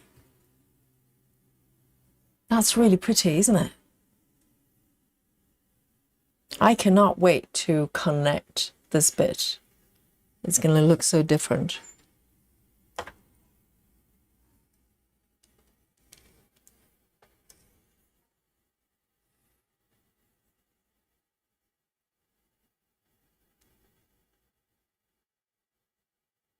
Amanda says, in the bowl? In a bowl? In a book, do you mean? Grandpa gave Charlie a second chocolate bar. After the first one didn't have the golden ticket, I bade a chocolate bar in a book, not a moon pie. To be honest, I have seen the Johnny Depp's version. I've never read a book, okay? I saw the Johnny Depp's version. I remember very little. I don't know what I was doing.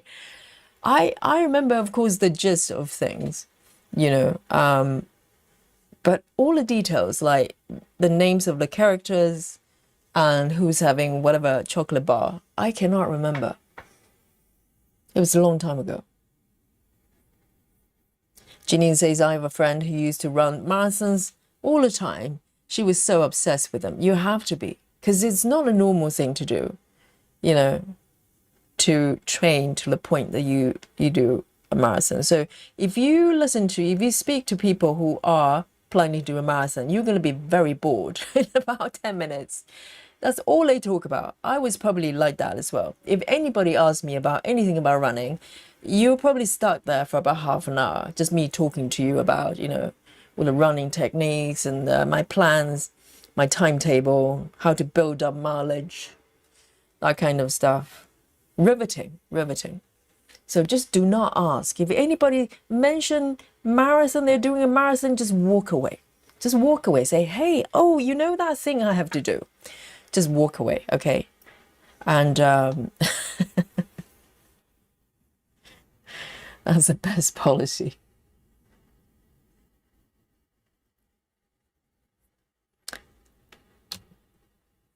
Oh, Lizzie's having an early night. Yes, take a break and have a nice rest, okay, Lizzie? And I'm having chocolate. Why don't you have some snacks before bedtime? You know, it's a nice way to and then an evening. So I'm having my dark chocolate here, 74% dark chocolate, gorgeous, and it's from Montezuma's, okay? So here we go.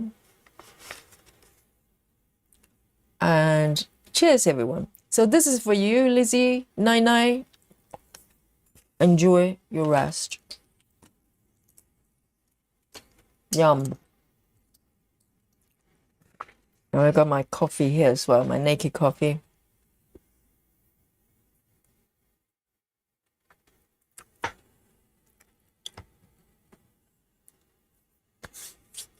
Walkaway says that stitching marathon is the only marathon I do.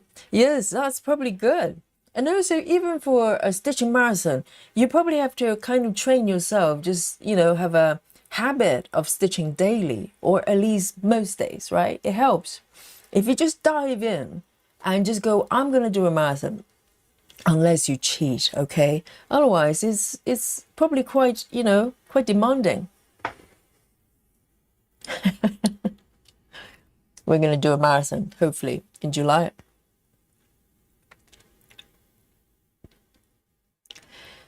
Joyce, you're quite right. Joyce says, so talking about running would have the same effect as talking about stitching. I would not dare talking about stitching with anybody. They'll probably look at me just, with eyes totally just glazed with confusion. I said, what on earth are you talking about? If you mention a word, I think if you mention knitting, probably if you go to a party and just go, hey, I knit from time to time, or I crochet, some people somewhere might go, hey, I do that too. But if you go, well, I do full coverage cross stitching, and my favorite method is a block by block parking. That's probably one of the quickest way, maybe even quicker than talking about running marathon, to clear a room. Okay, the whole room is going to go very quiet, and people start making excuses to do things and go somewhere else. So I would not dare.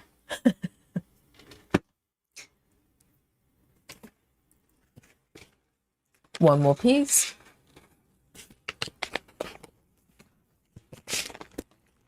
So has anybody tried to talk about cross stitching at parties? I'd like to know how long that conversation goes. And do you still, speaking to each other? Are you still friends? Kazak says, the only person I could talk about stitching like that would be my husband. Really? So does he stitch? Or when you talk about cross stitching, does he even understand what you're talking about? Or he's just listening and just enduring the conversation? Just go, yes, I want to stay married. I want to stay married.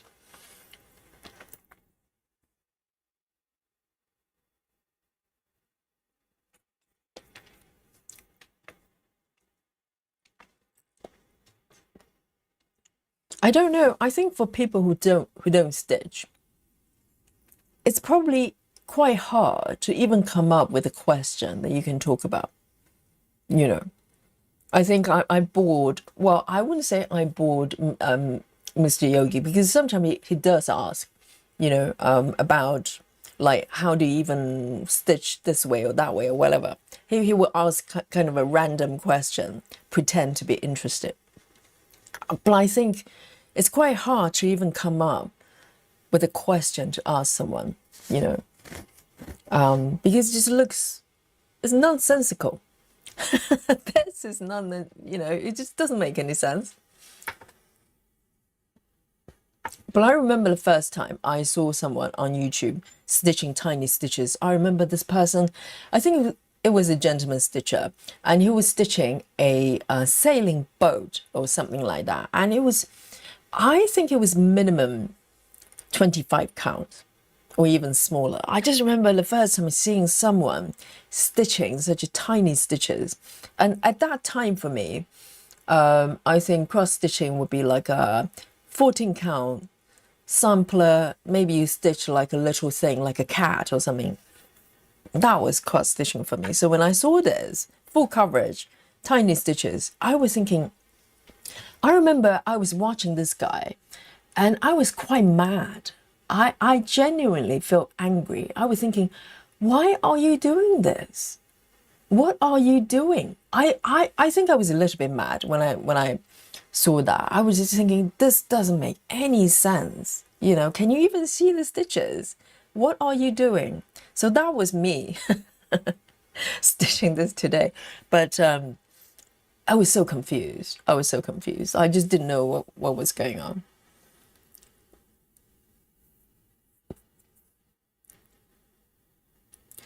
Andrea says, I talk about cross-stitching only at my craft group. Oh, yes, craft group, stitching group is probably somewhere that you could kind of, talk about it. But still, most cross-stitching groups or stitching group, embroidery, groups, probably very few people actually do full coverage. So it's another level, unless your group is, somewhere that everybody stitches this type of stitches.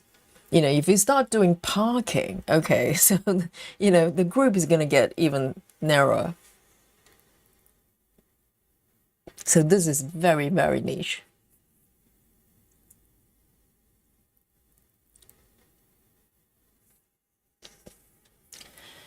And Kazak says he doesn't stitch himself, but he finds it interesting enough to actually listen. He wants to stay married, okay, Kazak? He's a very smart man, okay? He's thinking, oh my God, I have to be part of Kazak's life in some way. Well, a marriage is not going to last, okay? So this one, 939, here we go. Oh, I'm back stitching. Okay, let me bring on this mode. Yeah.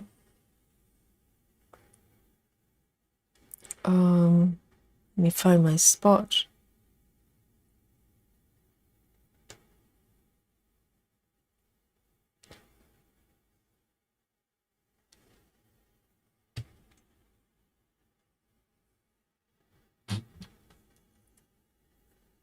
Ah, that's right. Yes, Andreas. That's one of the more popular questions they ask stitchers like us. Andrea says they'll want to know how long it takes to finish. Yes. Or how do you even see the stitches? It's so small. I know. These are valid questions.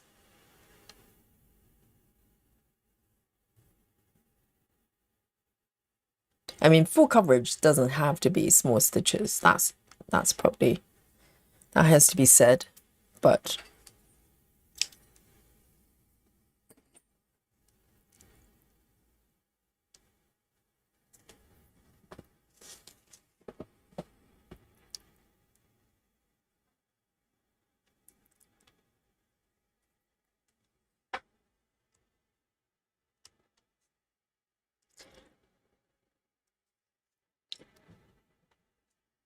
and Jojo says, I told a friend group about watching this stream. They were very quiet until someone said, is there nothing else to do?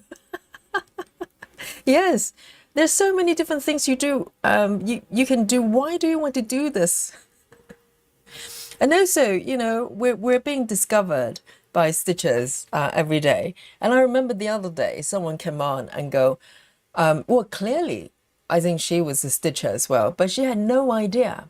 There are people out there on the internet, on YouTube, stitching live with other stitchers. So even this, you know, this type of stitching is already pretty niche, but stitching online with stitchers all over the world is even more sort of, you know, I think for a lot of stitchers, they don't even know it actually exists. And same here, I discovered floss tube in general during COVID. Prior to that, I didn't know. I didn't know there was such a thing as stitching with me or floss tube or whip parade. I learned all these things very recently. Only in the recent few years. I had no idea. And I've been dabbling with stitching for ages. So it's a brand new world. And a lot of people don't know. A lot of people don't know. So I don't blame them. I don't blame them. Because if you told me before I start, you know, discover this type of project, I would probably say, why do you want to watch people stitching?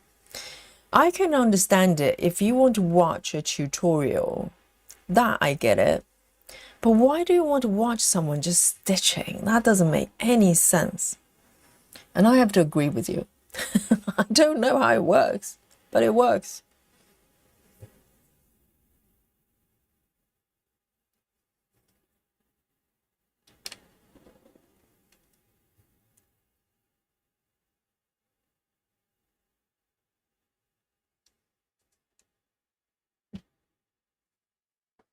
Hi, Nutty. Steve says, imagine being a dude who stitches almost every day and other dudes ask you what you do in your spare time. I know. It narrows down even more. if you're a gentleman stitcher.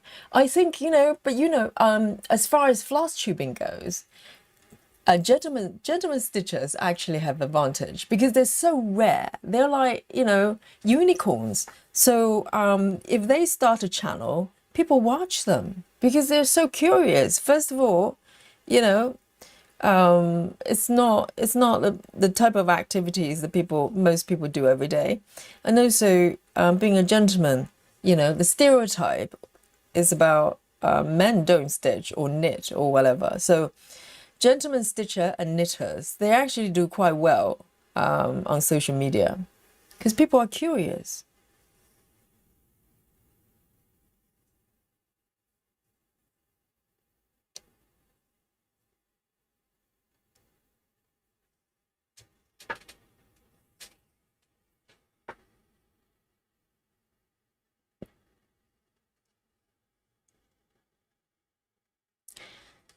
Renee says, no stitchers would tell me, wow, you could sell your cross stitch and have a business. Do you mean like selling stitched pieces? Well, that's going to take years. The labor, the time. It's not going to be a very good business at all.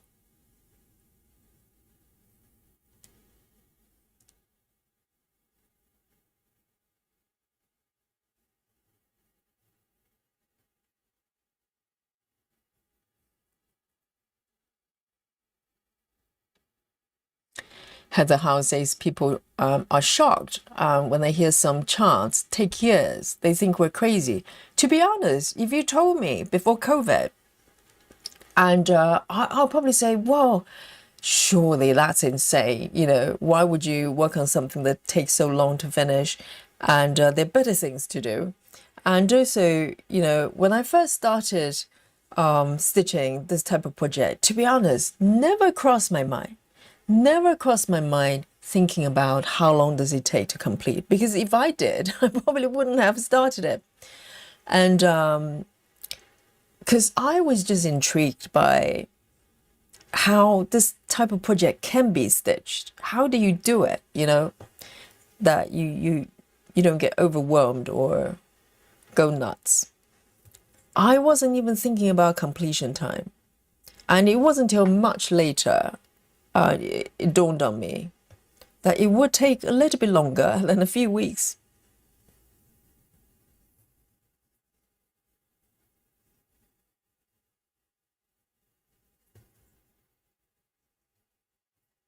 And now I've made peas with the completion. It's a byproduct. It doesn't matter.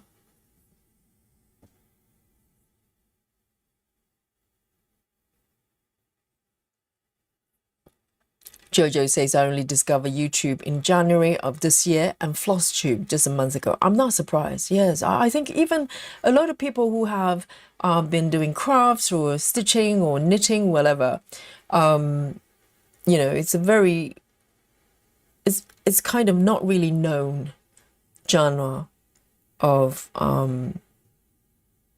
content, really.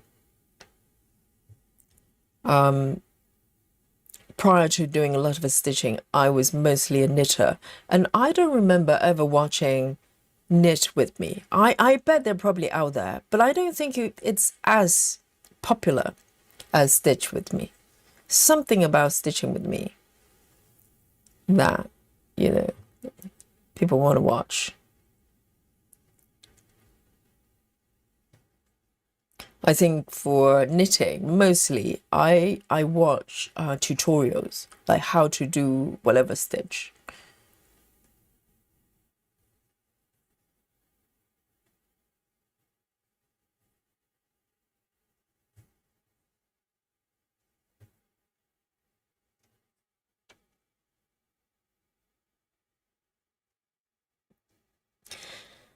Kizar says, I discovered floss tube by accident. I was looking at tutorials and I was trying to self-teach. Yes, I think that's how I discovered floss tube as well. Because initially, I think tutorial is number one. And then I came across something that's, this whip parade or whatever. I didn't know what it was. And I realized just a whole bunch of people showing what they've done, which kind of makes sense. You know, you basically get to watch what type of project they've done, God knows how long, in the past months or whatever it is.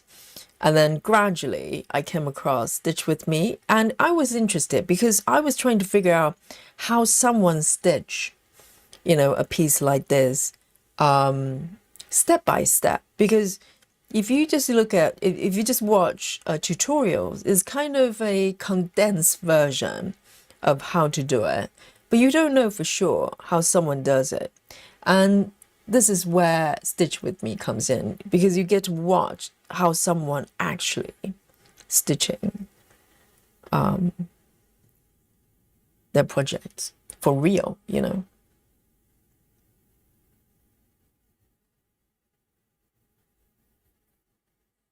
Yes, Travis, you're a unicorn. So you have the upper hand in the floss tube world, okay? Because you guys are quite rare, you and Steve.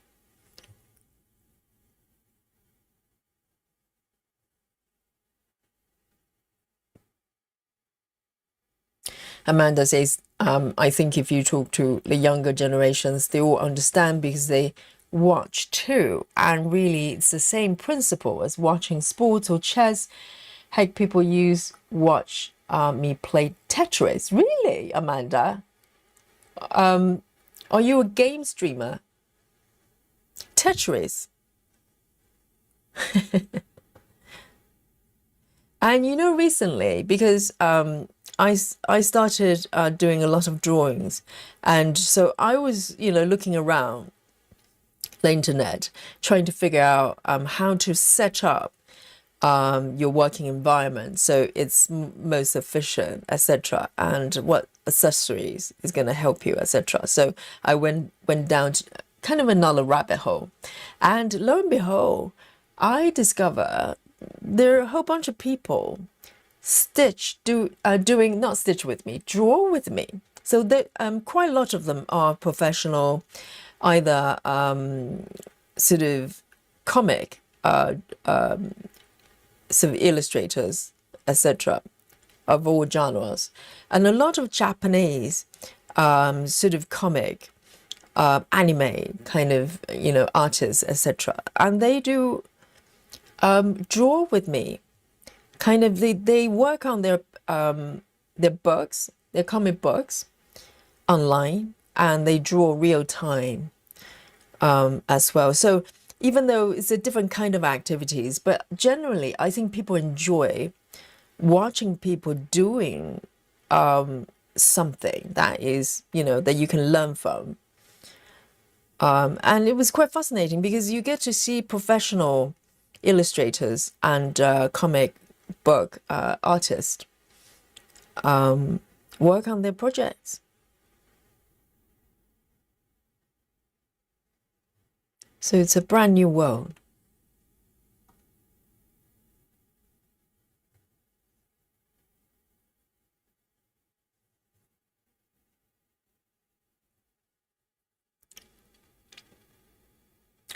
Natty. Natty says still monogamous. It's only been a couple of days, okay, Natty. Too soon. Speaking too soon.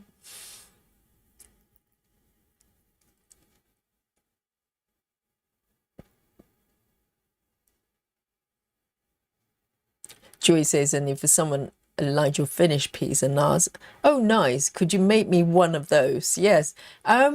Joyce probably say yes, but do you have 5 years? Can you wait for 5 years?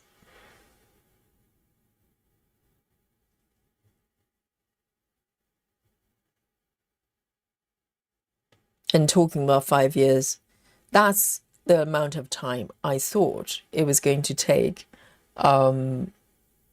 Komari to finish the Library of Cats. But now she's starting a new project, the Pokemon. That's not gonna happen, is it? We're probably talking about 10 years. Because there are going to be more projects that she's going to, you know, be attempted to do. I like the new Komari actually. I like the fact that she just starts a new project whenever she wants to. She's not too worried about it. I think, you know, she used to be a lot more monogamous. And it's not necessary. If you like a project, just start. It's a really bad thing to say to Natty at the moment.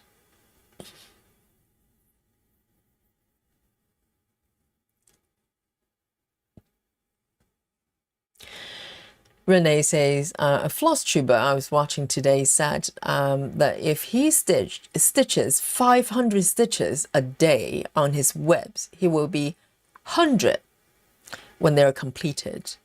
And if he didn't start new ones, that's it. Oh, for one single project. Well, depending on how old he is, maybe he's 98 already. Then, you know, and that's 2 years away. I know. I think the best policy is just forget about completion date, because that is going to, you know, become a burden in your thoughts. Just let that go. Just work on whatever you love to on that day. And that's it. Very simple.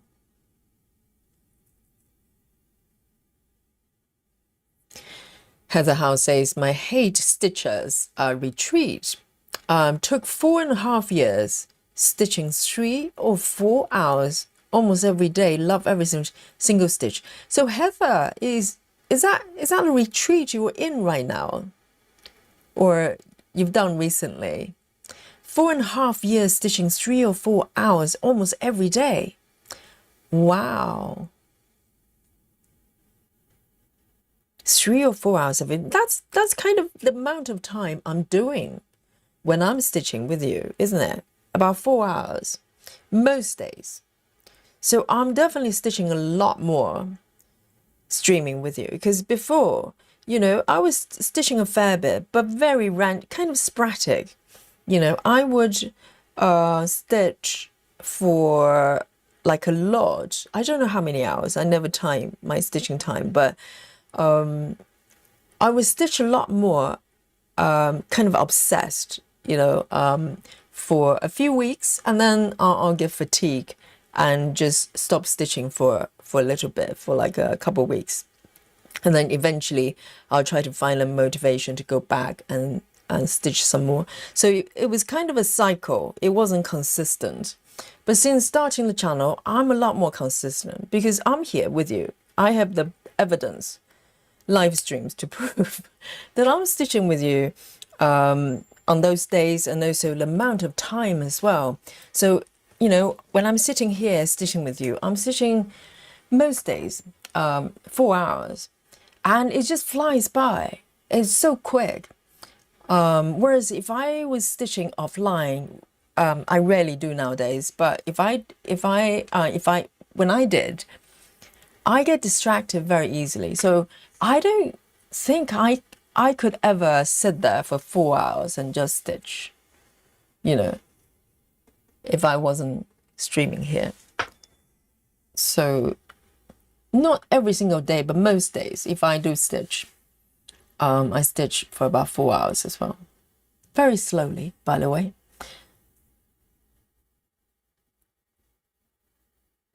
All right, my next color, 3371. There's something happening here. 3371.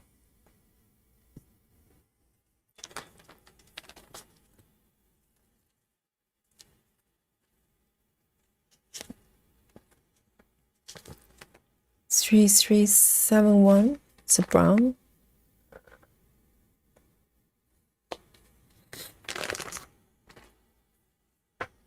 Steve says my record for Tetris was 600 and some lines. I don't know what that means. 600 in school.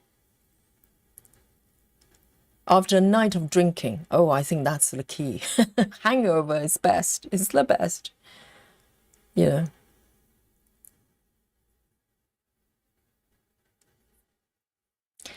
Alandria, hello, Alandria. Where have you been? Great to see you. Alandria says, evening all. Glad to finally catch a live stream. Live has been exhausting recently. I've just had a lot of early nights. Oh, definitely. Sometimes you need that, you know, and get plenty of rest. And I'm so glad you can finally make it to the stream. Great to see you.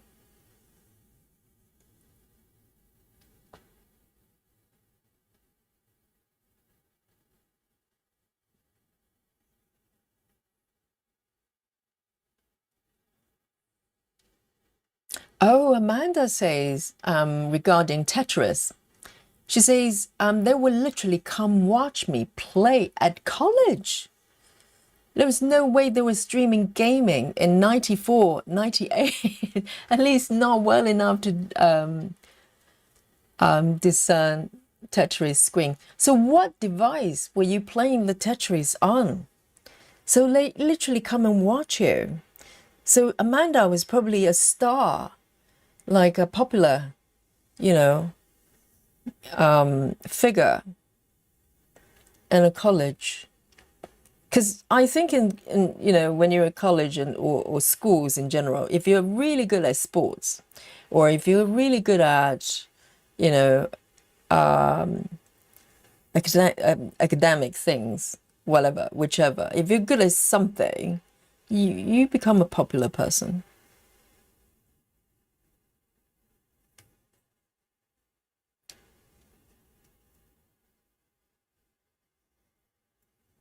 Let me have a look. This one looks a little bit suspicious.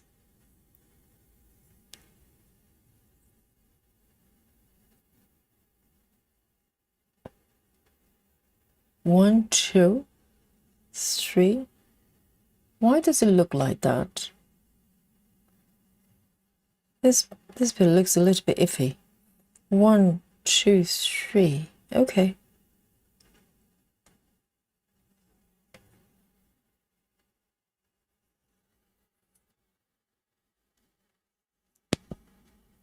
Alandria says, I spent a day with my daughter at a local beach theme park. I call it Peter Pan's, but it's not been called that in decades. Oh, the theme park, which one? Does anyone ever sunscreen the heck up the kids before get themselves? I see. Yes.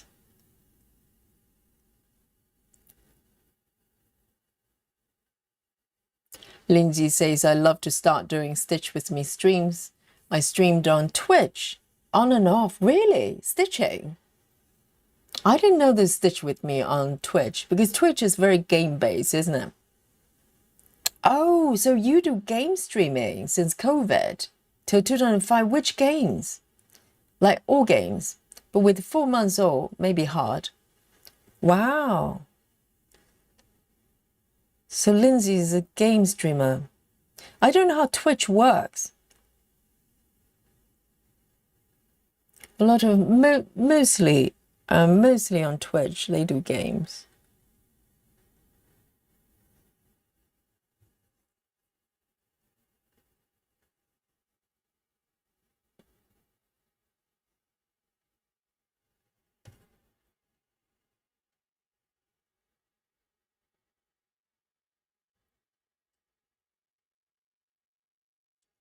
Jojo says, I often asked to make quotes for people. They're shocked at the price.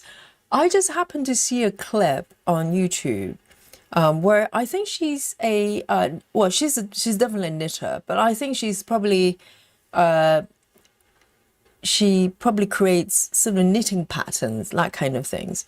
And he was answering a question that she gets asked quite frequently, and she apparently, people ask her, why don't you sell the knitted you know, pieces? Why don't you sell them? And she explains it's impossible to sell them, because if you want to incorporate the time and effort plus the material, you know, if you actually calculated properly with the labor and the material, a sweater, a jumper will cost like over $1,000. And that's not a price that anybody will pay for a jumper. So, you know, to make something like that for people as a product would not be possible. And I totally get it, because sometimes it takes so long to do something, to make, you know, to create something, and it's not really realistic to turn it into a business. Can you imagine if your business is stitching for people, like a full piece, full coverage, and if you charge, I don't know what would be the hourly rate, and then you add everything up, a finished piece, full size, heaven and earth, will probably cost thousands.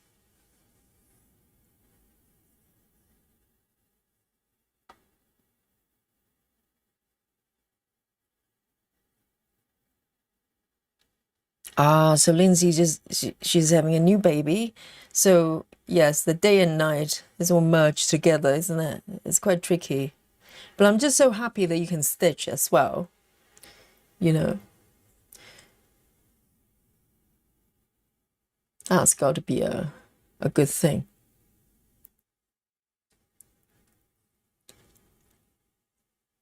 I'm just thinking where I should go. Maybe I should end it. I don't want to travel too far.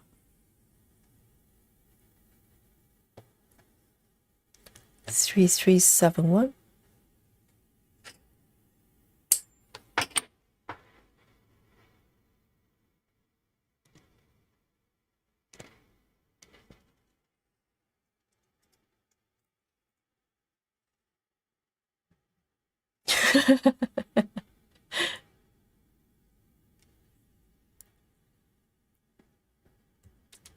Travis says, Tia says, I'm not allowed to cheat on my cross stitch. Oh, she's just saying that because she doesn't want you to start a new one. Very cunning, Tia. Very cunning. Be monogamous.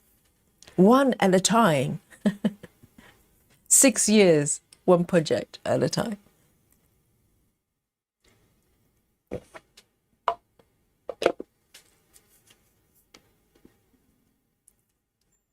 Oh, Natty, I bet you were tempted, you know, for someone to come forward after 2 days of being monogamous and go, hey, I'm still monogamous. You know, there's a problem. Natty. I won't laugh, okay? If you decided we came forward and go, well, actually, I just started 5 more new projects.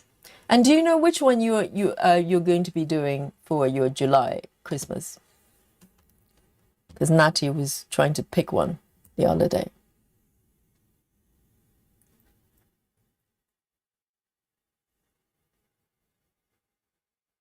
Ah, so Walkaway says regarding the floss tuber, the guy is 50. Oh, the guy has 55 full coverage webs. He figured out how many stitches he needs to do to finish them by the time he's 100. So he's not even 50. Yes, I think if you have 55 webs, I don't know how big they are, they're full coverage. 100 doesn't sound that far-fetched, right?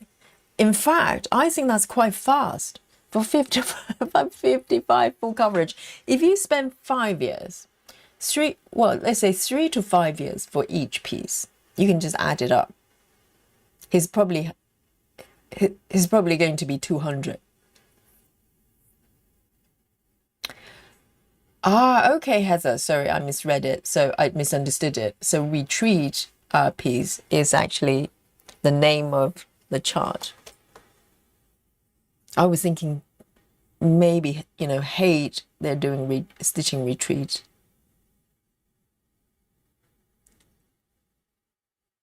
Oh, that one. Is that the Amiee Stewart one? So anybody's stitching that one, you know, the bonus chart from SAL. Is that the one you're doing, Heather?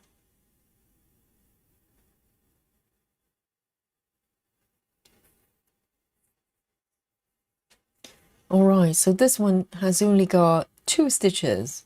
3031. 30. Actually, I don't. Okay, let me do these 2 little stitches. 3031, because I don't have to follow 3031.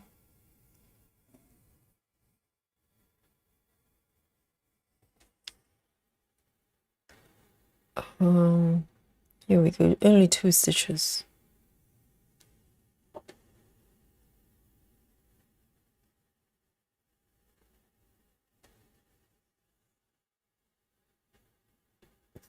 Amanda says, I stitch much less now that I'm watching live streams, less hours and less stitches per session. It's probably better for me. I do any craft or hobby to obsession. Wow, Amanda says, so I was stitching like 10 hours a day. Oh, definitely. Then watching yogi is much better for you. It kind of, you know, slow you down a little bit. 10 hours a day. Is that average? Average hours that you stitch. Wow, that's amazing though. So you're probably like Komari. Komari's like, apparently, someone mentioned she stitches like 8-9 hours a day. It can't be average hours, right? Probably some days she stitches that much. I mean, how do you stitch 9 hours a day every day? Aliens.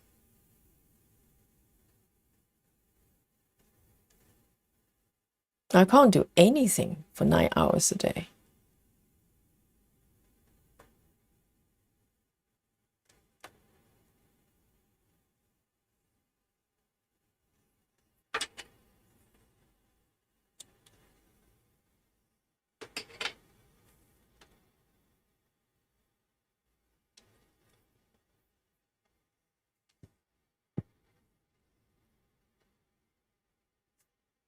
So Amanda was playing Tetris on computer monitor and keyboard. The good old-fashioned way. A lot of people still play computer games on computer. I don't know how to do that.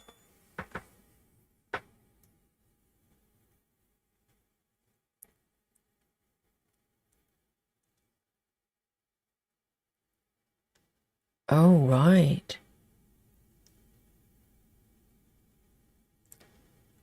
So this one is where I'm going to end it. Just 2 stitches.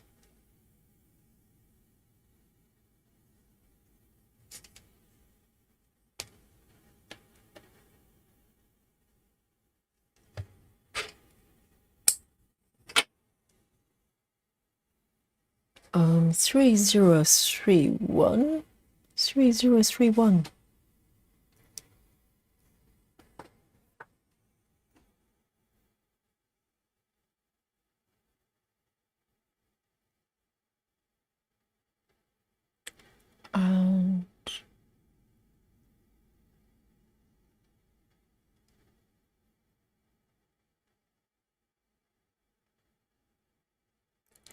And this one is, keep trying to find the blue colors.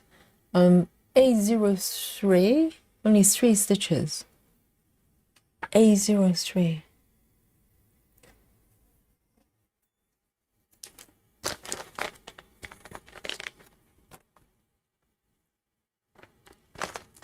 Crafty Tabby Cat says, Twitch now has an art and craft channel. Really? Yes. I don't know how they work. A03. Let me just see. So it's just streaming, is it? I think Twitch you can just open. I probably have a Twitch account somewhere that I opened ages ago. Never use it.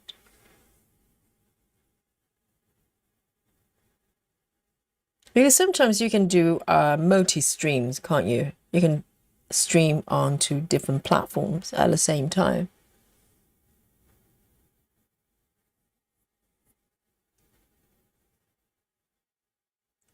One, 2.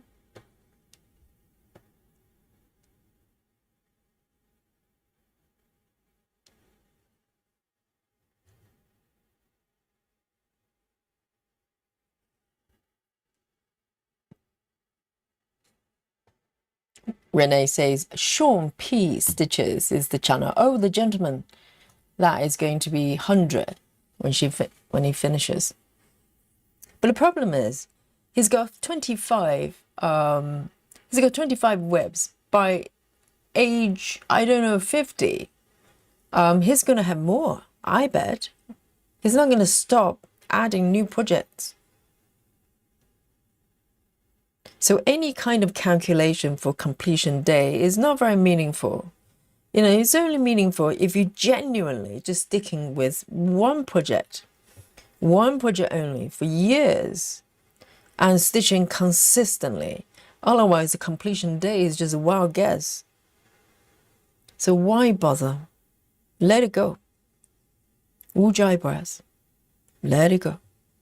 Surrender.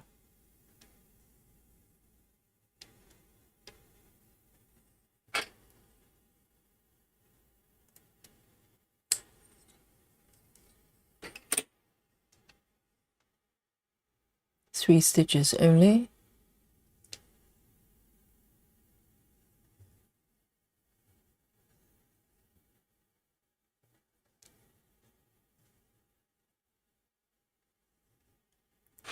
A03.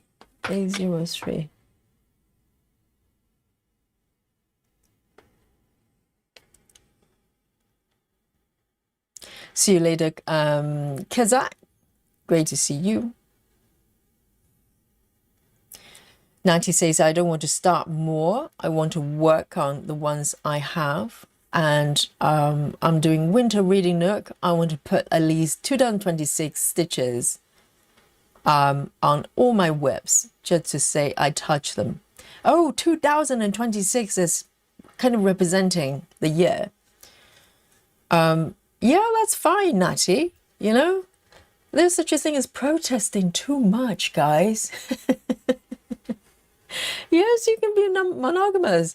I thought your goal was to be monogamous for July. So it sounds like Natty wants to be monogamous for the entire year. You know, but Natty, I have to mention it again. You know, in the beginning of the year, just after New Year, Natty's like going, I'm not buying any new charts. And I go, okay, let's see how long it lasts. Didn't last for very long, Natty. Within probably, I'll say days. Natty is like going, hey, see what I've got here. It's okay. It's good to have goals, you know.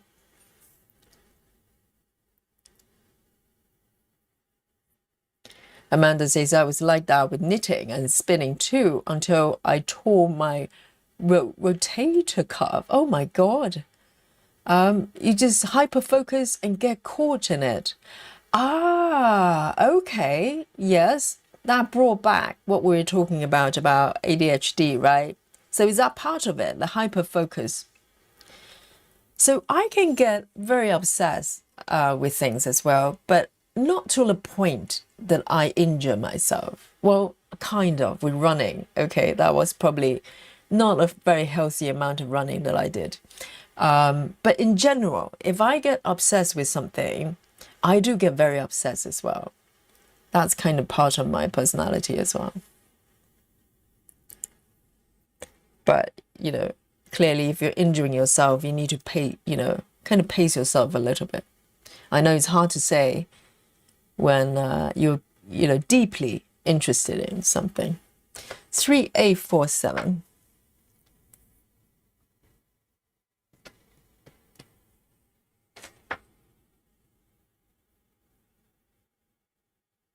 One, two.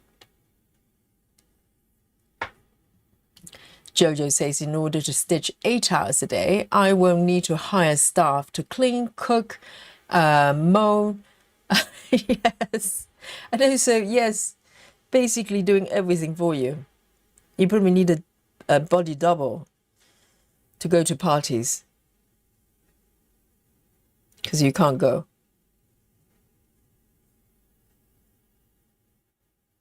I know. That's a full-time job, isn't it? If you have a full-time job, that's the hour that you put in.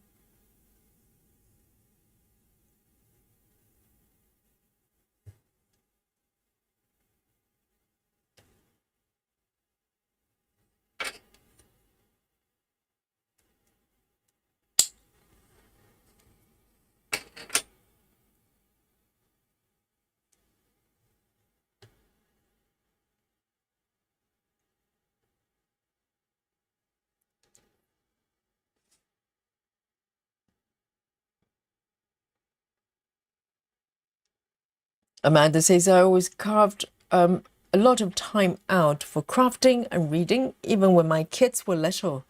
And I worked night. I still got around one book and an hour of crafting plus evening a week. That probably shows the organization as well. Because for me, if I am focused on one thing, I neglect a lot of other things. You know, I like to think that I can multitask, but in actual fact, it's very hard to find balance when you're doing something that takes up a lot of your time, and something has to give. It's like, you know, a few weeks back when I was doing a lot of classes, probably more than I could, you know, healthily handle. Everything else gives, even streaming. I was so tired when I came back. I couldn't even keep my eyes open.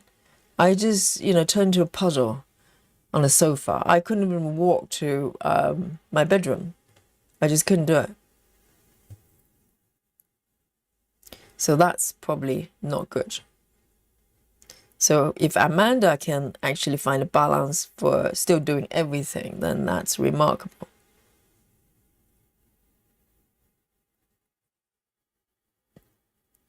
Jeannie says, honestly, if I stitch 8 hours a day, I would feel like a job and I would lose interest. Well, I think you can only stitch 8 hours a day if you're so interested, right? Because you know, clearly, if it's going to be a chore, you're not going to stitch 8 hours a day. But I think if you're able to do that, it means you just absolutely want to do it.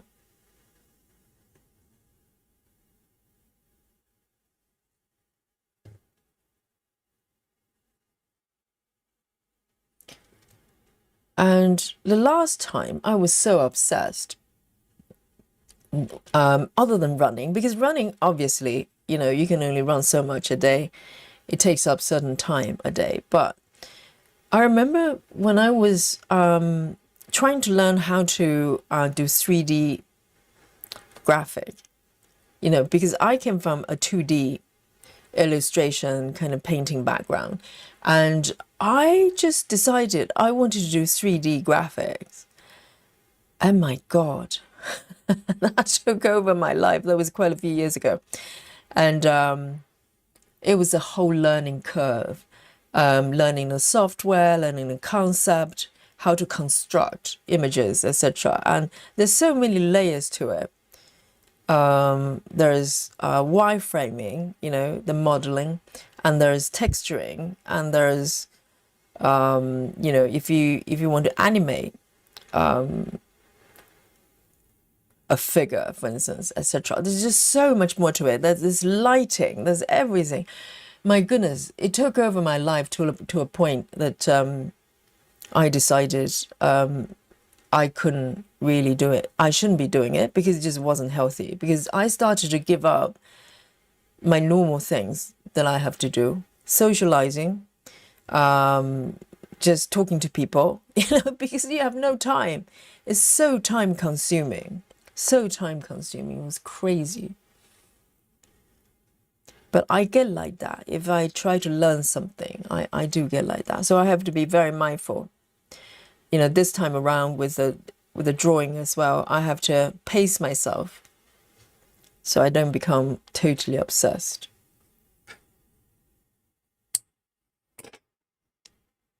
3848.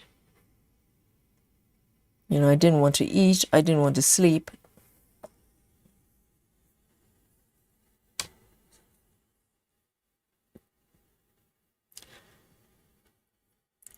And Renee says, I first played Tetris on Nintendo 64. That music from Nutcracker Suite. I don't know. Has it got music? I thought it was some sort of Russian music because Tetris was invented by a Russian game designer, I think. I remember reading the story. And Crafty Tabby Cat says some have streamed on YouTube and Twitch or TikTok. Oh, TikTok is one place I have not, I have not gone over. That's where I draw the line, I think.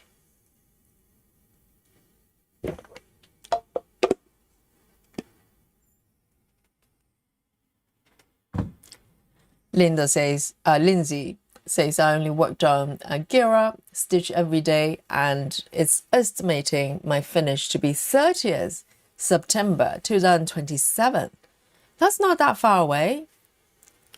Have you just started it, or have you gone quite far already? So September, that's like 3 months away, right?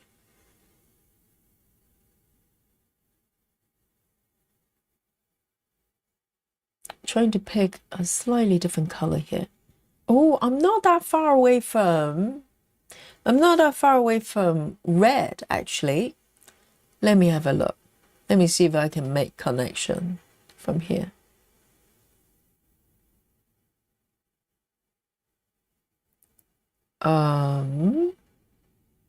Yes, because red is just around here, around this stitch.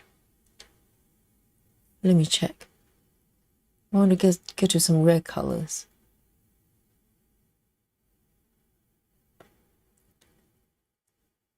Indeed. Okay. So if I start to connect stitches from here, I can get to a whole bunch of red colors. Let me double check again. So, yes. So the red starts here. Because my rule with this form of cross-country is I will not suddenly just move away from stitches and start stitching here, for instance. My starting point has to connect to existing stitches. And it helps me from, well, hopefully not miscounting stitches. So I'm going to start here.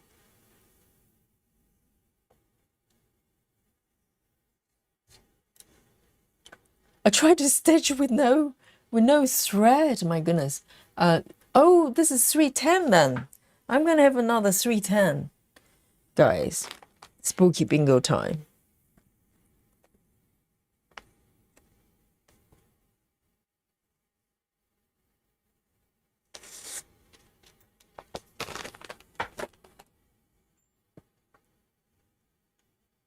So Lindsay is doing 10 stitches. Oh, are you stitching 10 stitches with Gira? See you later, Joyce. Night-night.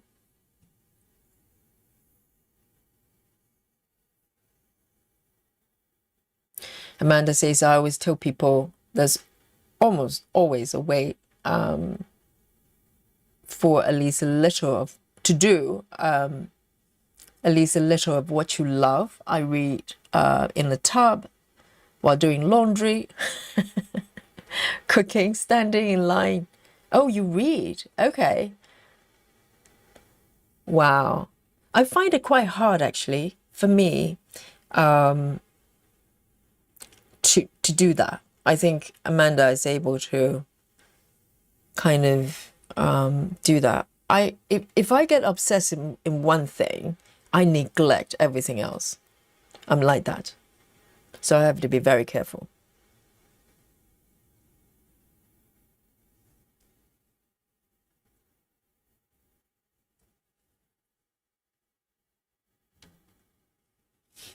Travis says Tia and I are going to watch season 2 of Avatar. The Last Airbender live action. What does that mean? What do you mean season 2? Is it on TV? I'm aware of the movies.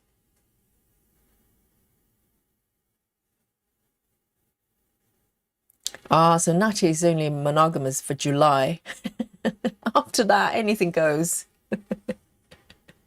That's probably quite sensible. So it's kind of a, you know, like a thing that you do. Like me doing 7 days of paper stitching. Paper chart stitching. 7 days, guys. not 10, okay? Let's get that right.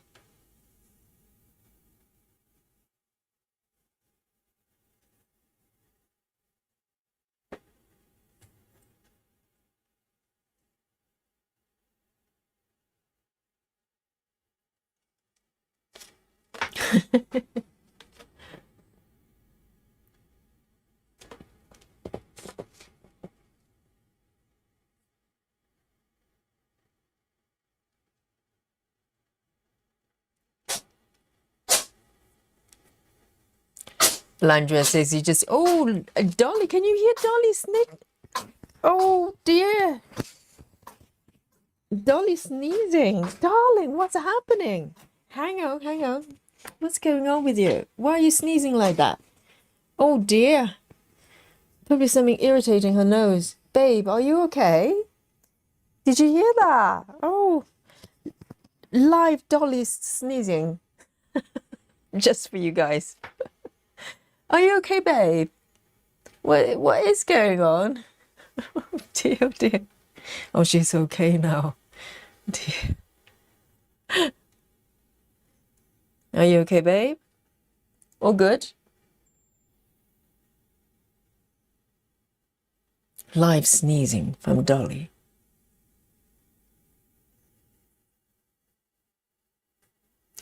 Landra says, you just describe my everyday yogi. I get home and crash. I know some days are like that, but it didn't take me too long to realize that wasn't a good way to do it. It's not good when you start to not able to do other things that you're supposed to be doing.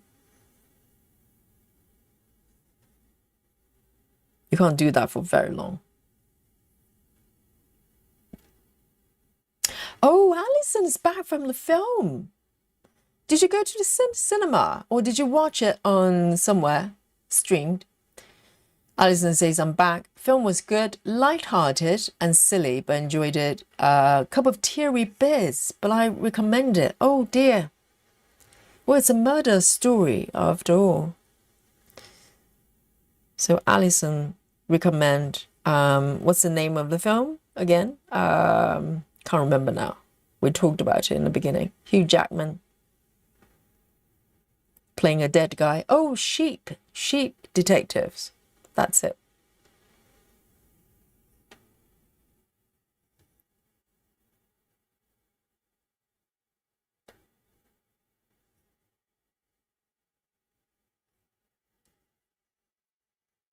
Hugh Jackman is probably going to win like an Oscar for that. The best dead guy in Hollywood. Lynn says, Yogi, you're lucky with your streaming most days. Mr. Yogi don't mind. Some men will not like it. Well, this is the thing, because it goes both ways. This is how it works, okay, Lynn. If I go out with someone who is starting to tell me, well, within reason, okay, because there's some days you know Mr. Yogi kind of goes, maybe we can do something together, right? And maybe you should take a break. It does happen, but he never tries to stop me from doing it or looking resentful, okay? So if that ever happens, I think it's only fair that he should be with someone else. Do you not think? I know there's a little bit of compromise that needs to happen, but ultimately, if someone is starting to put pressure on you to stop you from doing something that you really want to do, that's a problem. That means there's something that's not compatible with you. And people can change their mind. You know, Mr. Yogi can wake up tomorrow morning and go, well, that's it, Yogi. You know, either you stop streaming or I go. Guys, you know, what's gonna happen, right? So people have free will. They can choose what they want in their lives as well. And Mr. Yogi has the right as well to choose whatever he wants. I will not be resentful. You know, it would be a shame, but it's a fair game.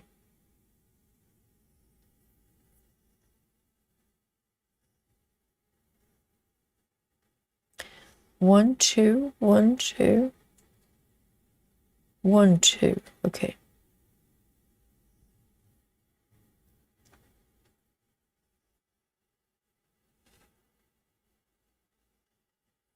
Amanda says, I'll literally search a topic of interest until there's nothing left to read or look up.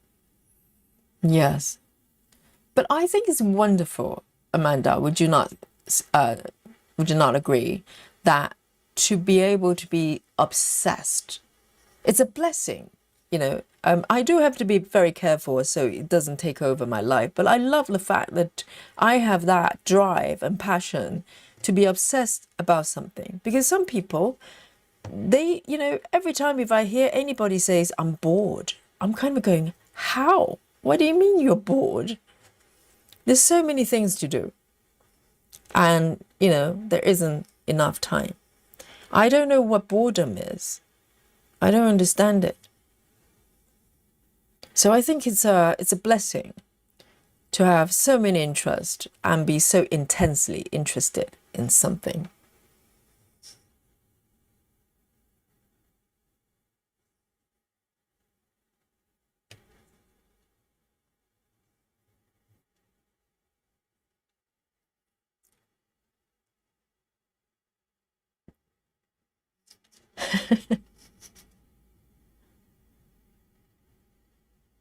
Oh yes, you can stream on Facebook as well.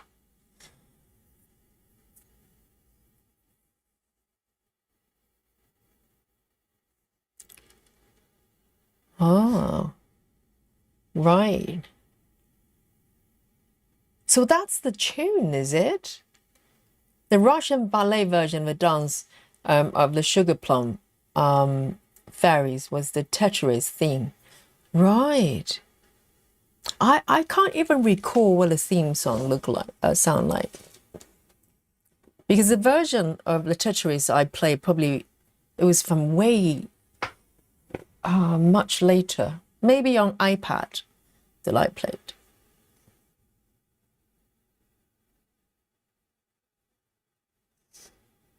Oh, Lindsay says 2027. For some reason, I thought we're 2027. No, not yet. Slow down, Yogi. Yes, I'm 1 year ahead. Yes, I do get dates wrong very easily.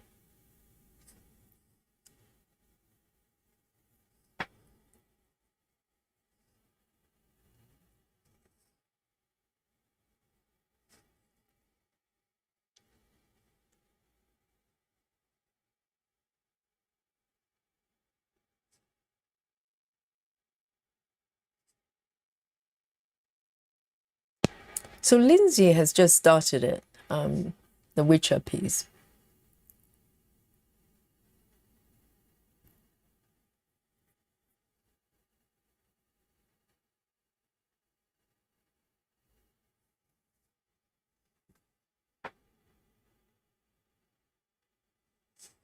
Janine, yes, I just got this. So when Dolly was sneezing, Janine was looking around for her cats. That was a sneezing fit. That was quite spectacular.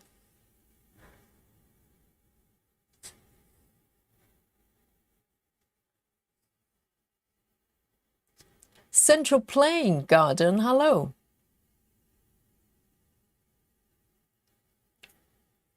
I love this. Jojo says I introduced my cats to videos for cats on YouTube. They prefer birds and gerbil videos. Fun to watch them hunt the video animals. Yes, there are probably, you know, channels dedicated to cats and dogs.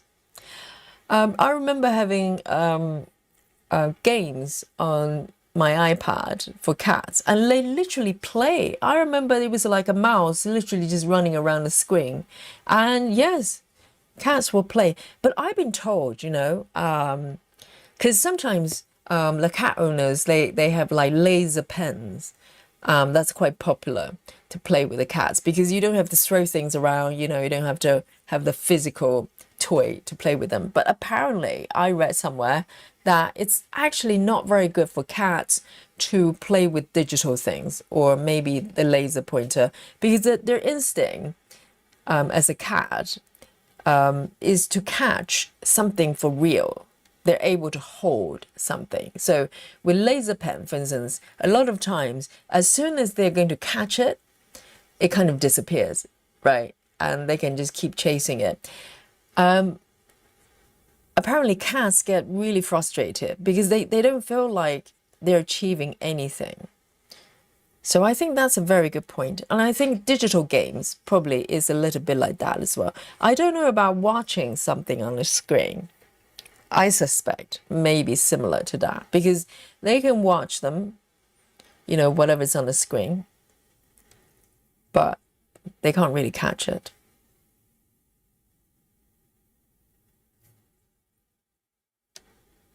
And Dolly, I don't even need to play with Dolly nowadays. She's got enough entertainment outdoor in the garden.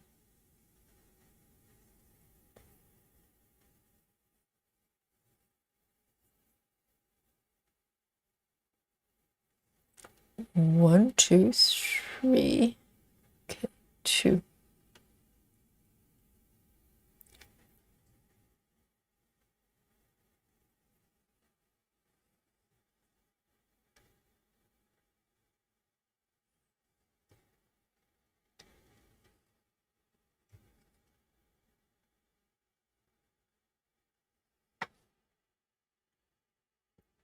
Oh, it's on Prime, is it, Alison? Okay. Is it part of Prime? Because I do have Prime, or do you still have to pay? I presume you probably do, because it's a new film, isn't it?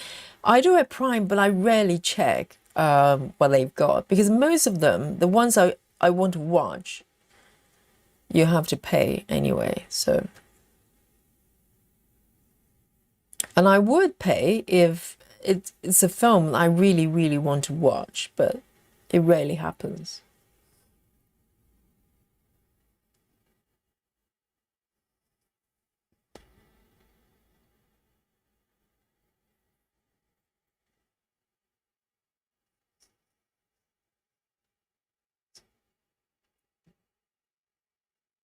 Janine says, I felt the same way in truth. My husband said right from the beginning that he wants me to stitch as much as I want if it makes me happy. He still feels that way 4 years later. I know.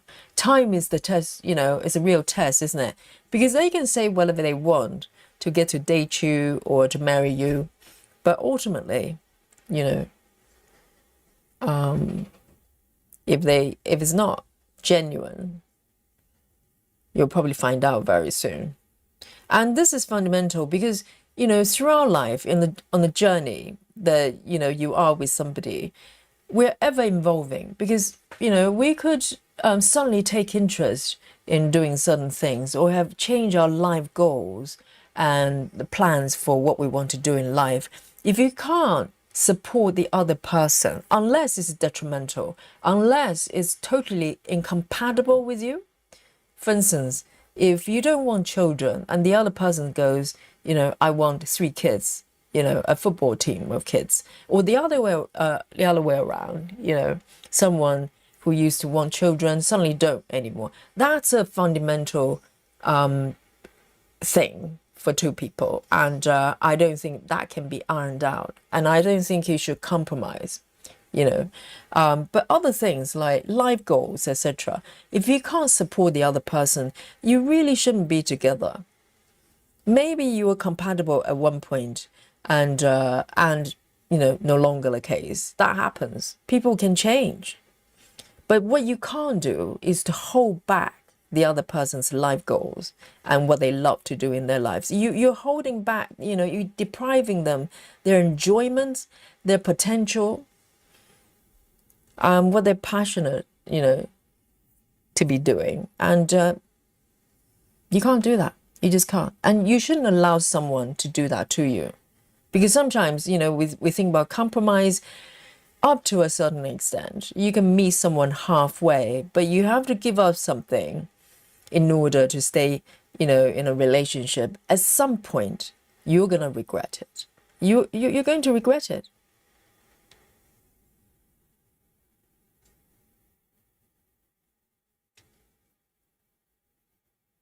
So it's a free choice. We're not trapped in, with each other. Not at all. We're here because we choose to be here. The moment either of us change our minds, it's okay too. It's cool.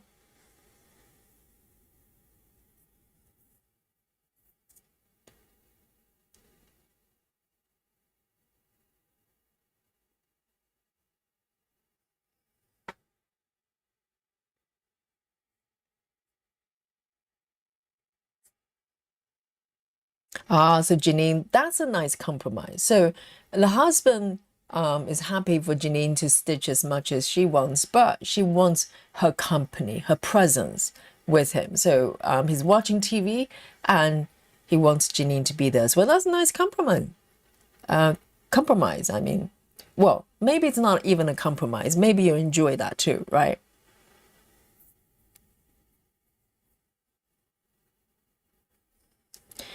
Amanda says, I'm never bored and I love things so much, doing things so much. Yes, absolutely. I think it's wonderful to have that drive, that passion.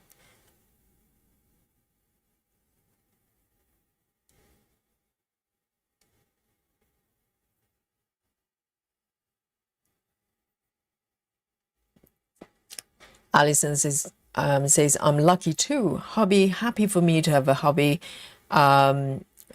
especially since he works away and he's currently sitting with me watching footy on the phone when I'm watching you on the TV living room. Yes, just like Janine. Yes, you can still just be together and but doing, things individually. Absolutely.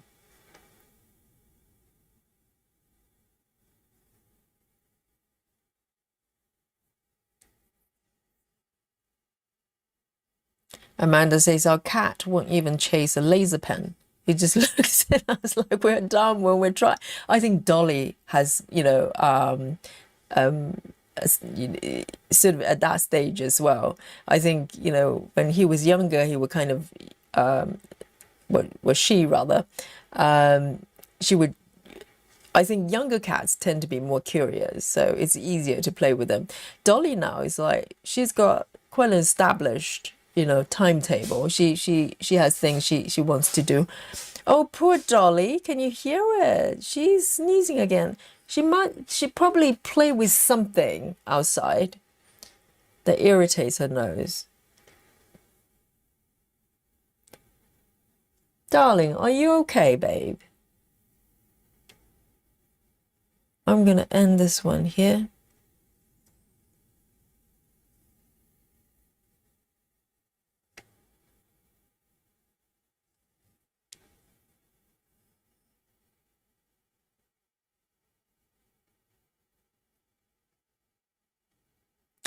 Renee says my husband support my stitching and I support his love of any sports. I used to go to his games when he was in Empire and he has paid dollars money to frame my piece. That's so proud of him. I know it has to be like that or it's just not going to be a happy life, you know? And I think I'll be quite worried if Mr. Yogi doesn't have a hobby. Seriously. I'm going to go, I'll probably think, well, poor thing, do you not have something you love?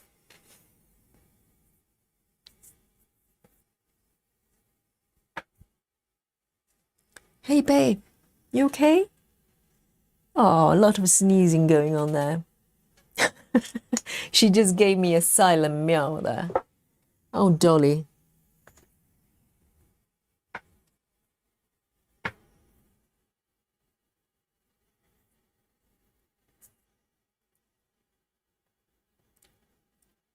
So I'm slightly behind with the chat.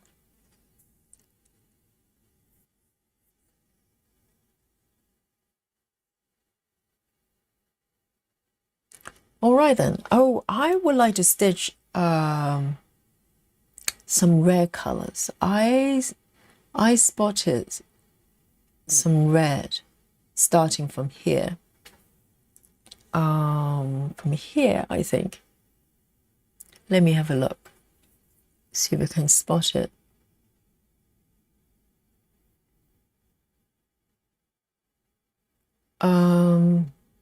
Is it this one? I thought there were a few over here, only two. That's green. That one.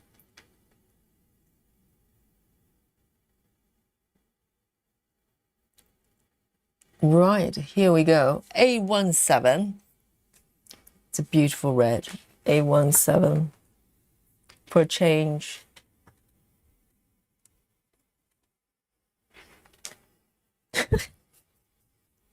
Hang on.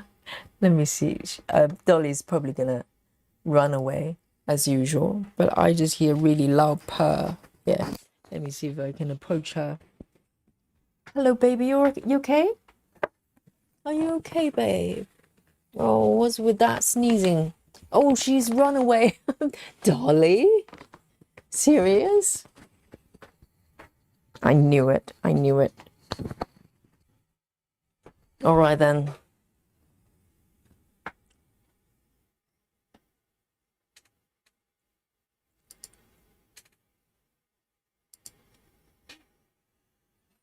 That didn't work. Amanda says, did you ever have trouble keeping them in? I had a cat that would knock out screens to get outside. We don't have coyote though, only bears. Oh, I don't know if whether Amanda is asking me. I never keep my cats inside. I always have a cat flap. There were occasions, maybe if it's raining really hard or some sort of extreme weather condition, occasionally I might lock the cat flap, but it rarely happens because the cats are smart. If they feel there's something that's potentially dangerous, they probably prefer staying inside. So I kind of trust them to make the judgment. A17, Dolly, did you just run away from me? Run away from your mummy. That's not nice, babe.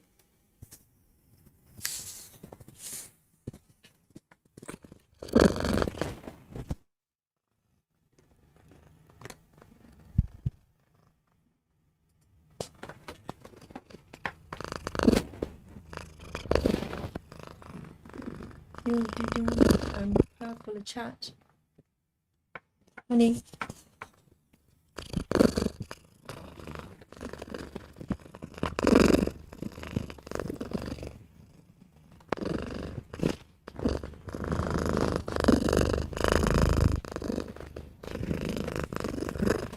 Oh, now she's belly up. Now she's doing.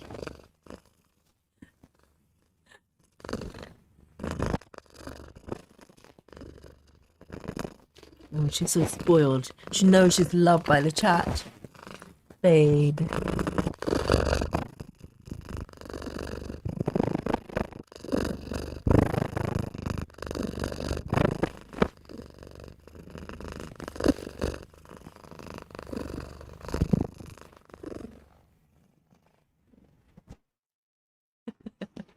Okay, you're done. Oh, there you go. That's a day's work for Dolly, you know. A little bit of purring.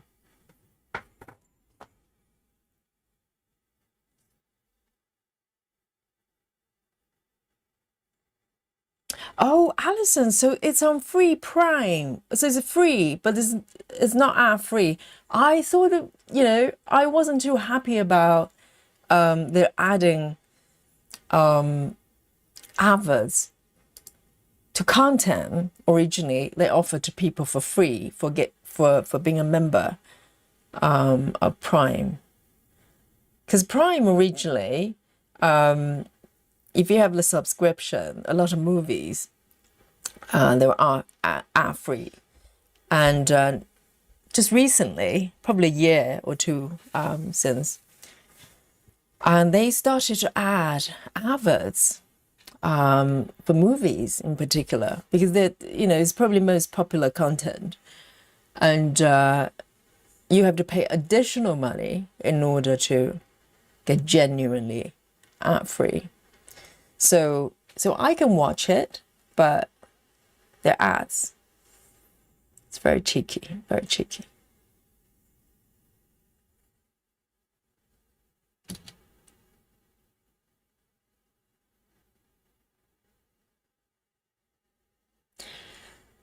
And Heather says, my husband of 58 years has always supported me in anything I wanted to do. He's a keeper. Definitely, that's the reason you can stay with somebody for that long. Because if someone just constantly trying to, tell you what to do, no chance.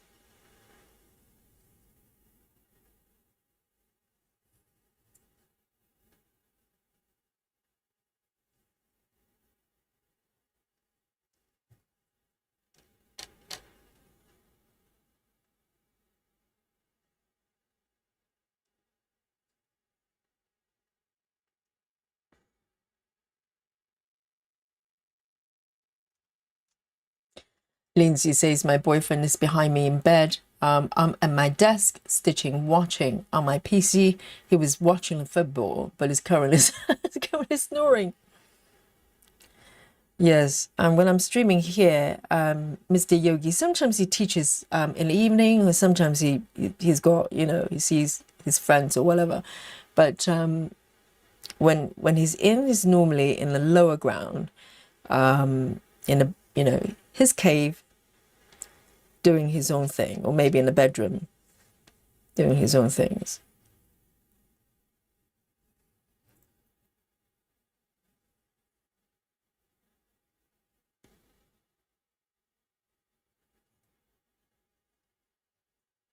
I know Dolly's such a purrer. She's purring non-stop. Some cats don't purr.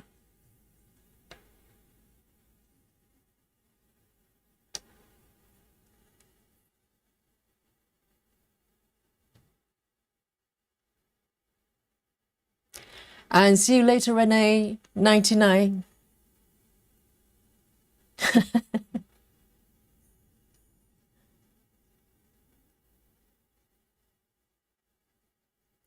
Susan says Yogi needs to do some dusting.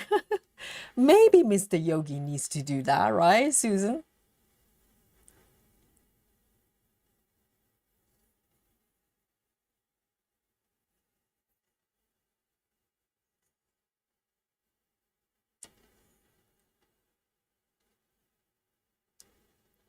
And Janine says, did you all see Komari grid? Oh, not grind. Grid her Pokemon piece. Not only she's a fast stitcher, she finds where the grid line should be and just whoosh. What do you mean? She normally grids her fabric. Is she doing it differently? Oh, you mean the way she draws her lines? I know. She can just, she just takes a pen.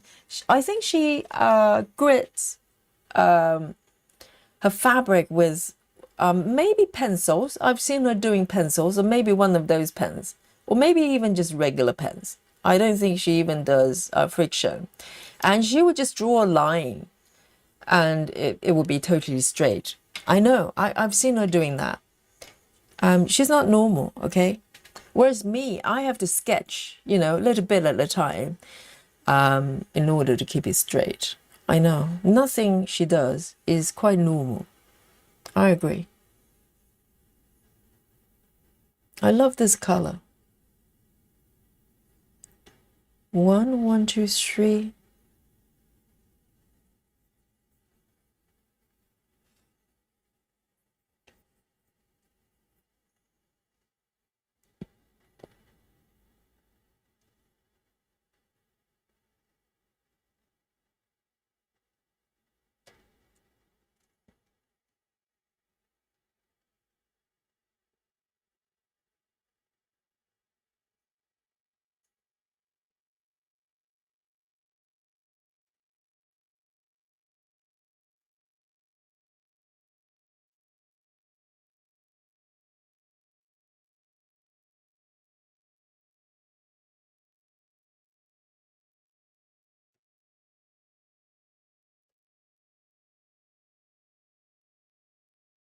And I wonder what happened to Komaru's chart.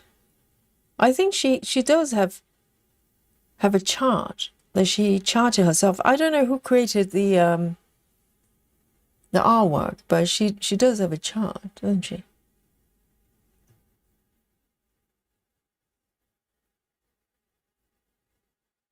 I don't think she's stitching that one anymore.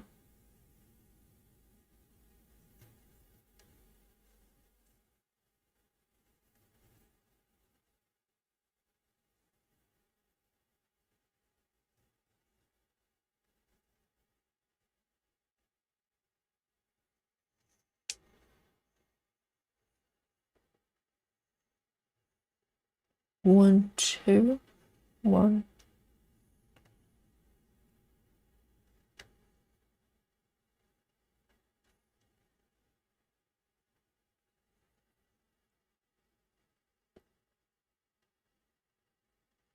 Monique says, Dolly, I could just hug and kiss, but I'm allergic to cats.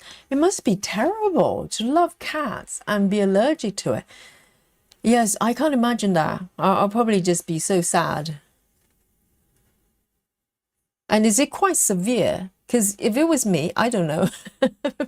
You know, if I was allergic to cats for some reason, I'll probably try to take medication so I can still have cats. I think it's a real problem. Imagine if you have like 5 cats and suddenly you realize you're having severe allergy with cats. It's going to be a problem.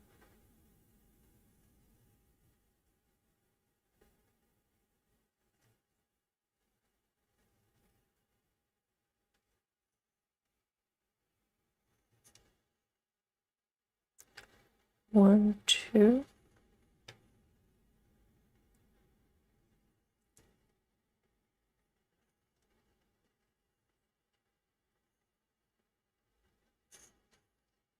Oh, Amanda, is that where you are? With heat storm, sorry, thunderstorm, with heat as well.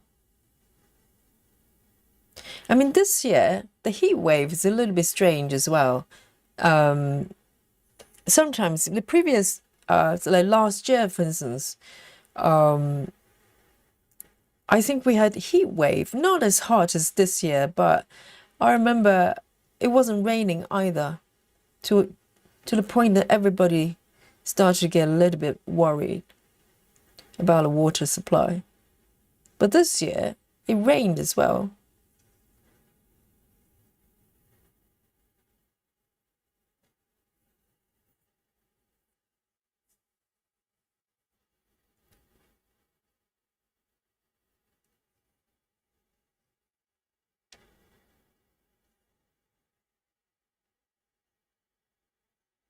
So Lindsay has 6. Are you doing color completion, Lindsay? Lindsay says 6 colors until I finish my first 50 by 50 section.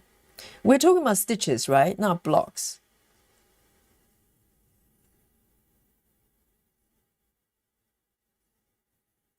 $50 by $50. That's a quarter.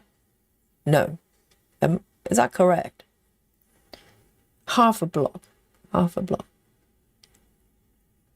No, 50 by 50. No. I'm getting confused. 50, so this is 100. 50 by 50, yes, a quarter of a block. I'm just not good with numbers. I get confused.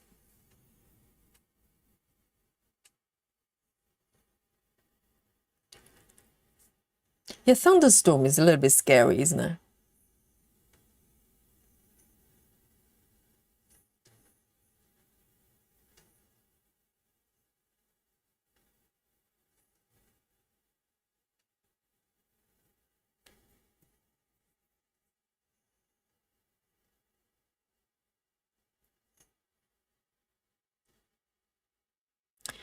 Amanda says, ice lolly always make me think of lollipops, someone covered with icing, even though I know it's really a popsicle. Yes, popsicle in America is ice lolly, isn't it? Ice lolly is really just ice lolly. You know what it is. It kind of makes sense because it looks like a lollipop, but it's made of ice. So the ice lolly makes perfect sense.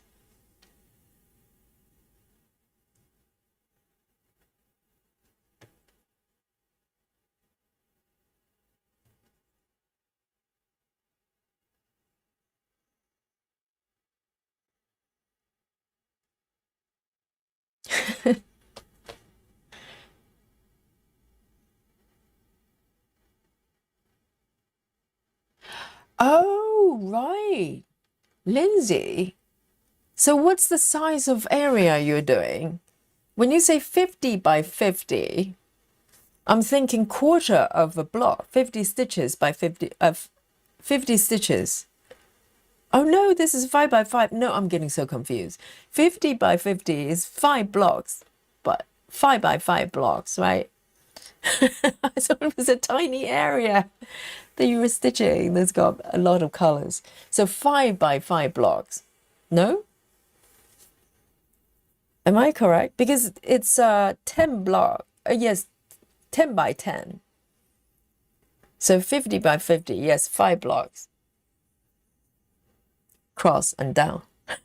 My brain is just cannot process numbers.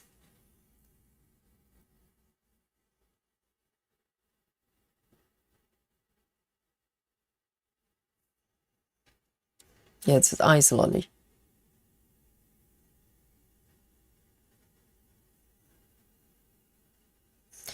Well, Grace, you know, when I hear popsicle, I'm thinking about bicycle. So popsicle is only made of ice, right?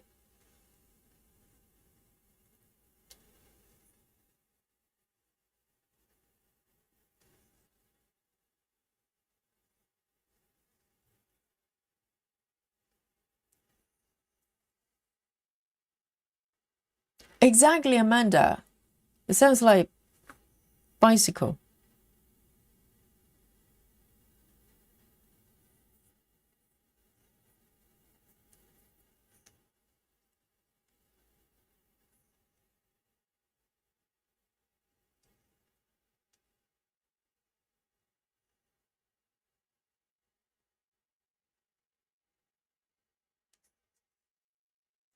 Amanda says, Amanda, are you dairy free? There are a lot of really nice dairy free ice cream that you can find in London. I don't know about where you are, but there are a lot of brands. They're vegan ice creams. Quite expensive though. They tend to be kind of specialty items, but they're delicious.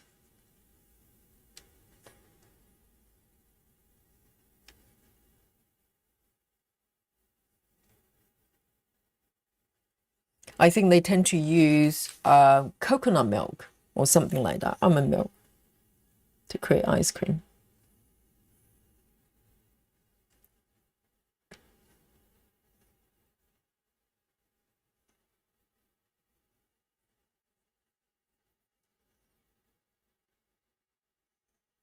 Yeah, so lollipop is candy and popsicle.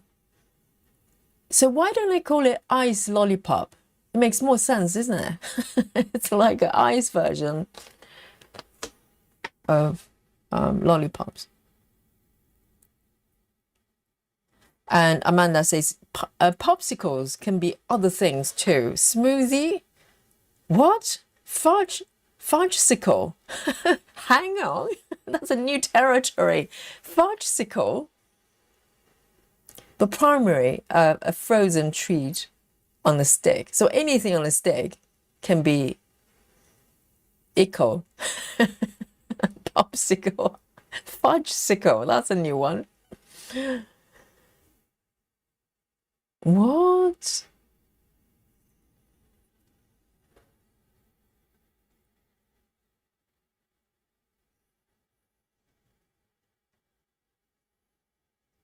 Ah, so Monique has to take medication for allergy. But if you're not around cats, do you still have to take medications?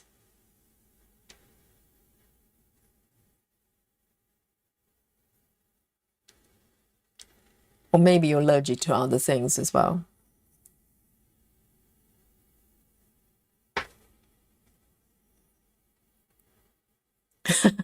Rachel, family show, what are you thinking? Rachel says, I'm not going to say the first thing that comes to mind when I hear ice lolly. Really? I wonder. I don't want to know. Should I, Rachel? No, I'm curious. Oh, don't tell me. Don't tell me.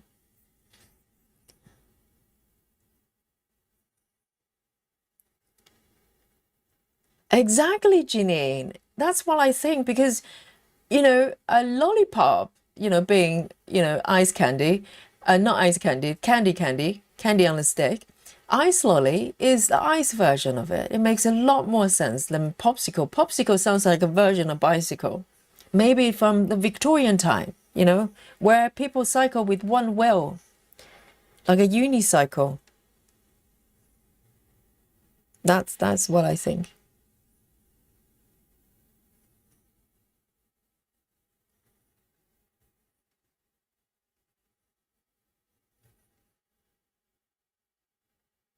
This is such a pretty color.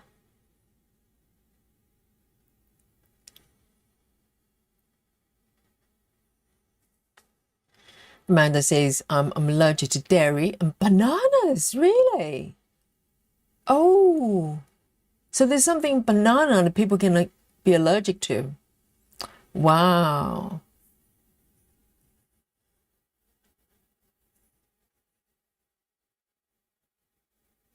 I love bananas.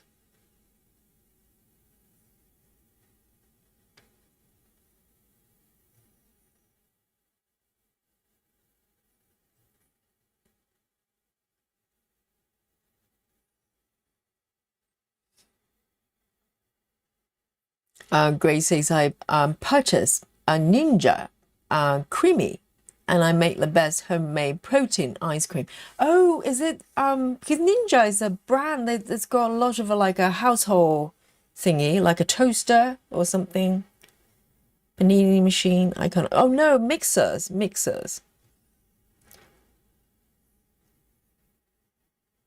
Right. If I ever make ice creams handmade, I tend to just use the fork, just keep stirring and keep churning every couple of hours, the good old-fashioned way. But I think it's nice to have a machine. My worry is if I get a machine for ice cream, I probably use it for like 3 times a year and then forget about it.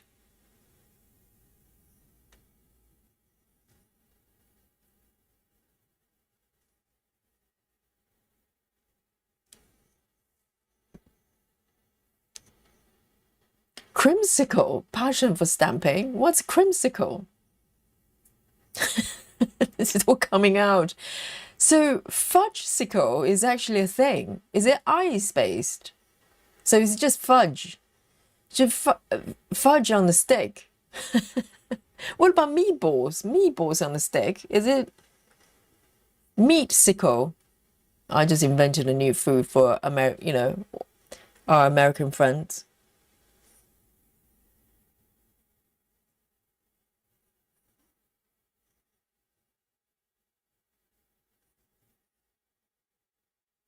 And what's ickle anyway? Is it just a stick?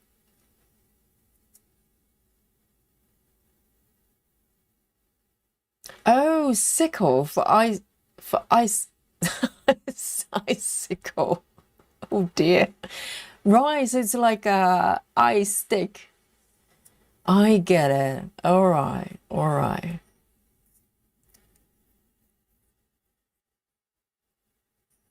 But just keep it simple. Just call it ice, right? Ice lolly. No guesswork.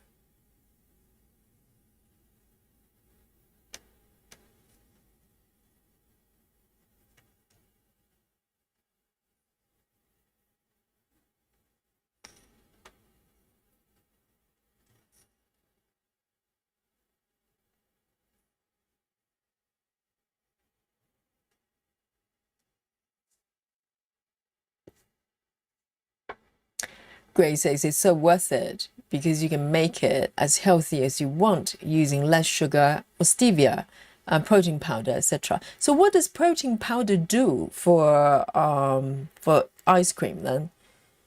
Is that the cream replacement?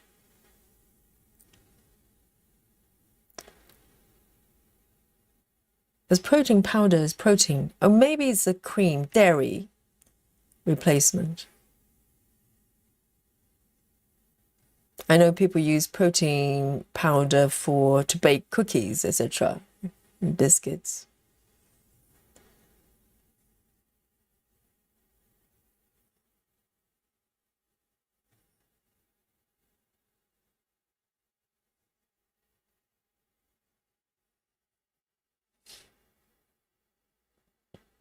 Amanda says it was originally Epsicle. A guy named Epperson created it and named it for himself. And sickle for icicle. Oh, right. Most things are probably named after the person invented it. Make sure, be mindful with what you invent. It's stuck with you forever.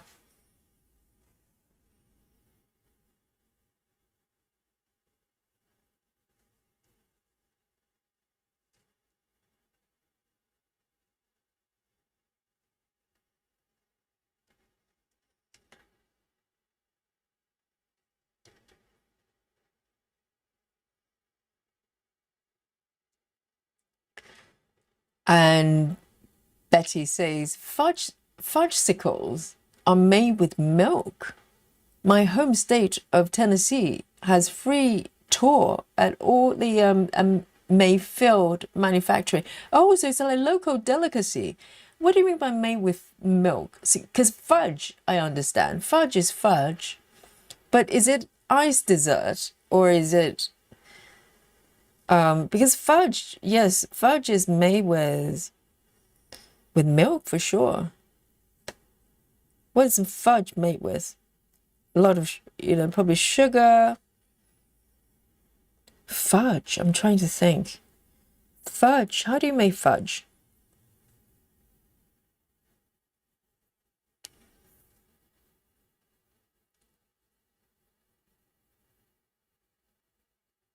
Fruit. Oh, latex. Not latex, latex in food.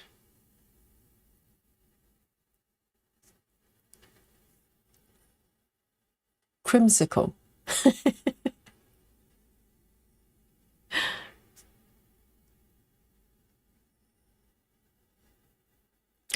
And Passion for Stamping says crimsicle is a vanilla ice cream with an orange coating. Oh, so that sounds a little bit like Celero, and it's on a stick. Yes, it does sound a little bit like that. Crimsicle. Oh, so yes, I know what you mean, because some ice lolly, it's more like ice cream. And some ice lolly can be just kind of just more watery, kind of water-based ice, like actual ice.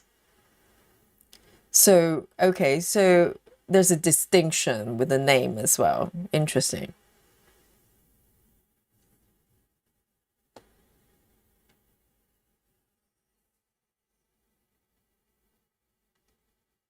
Yes, there's a difference.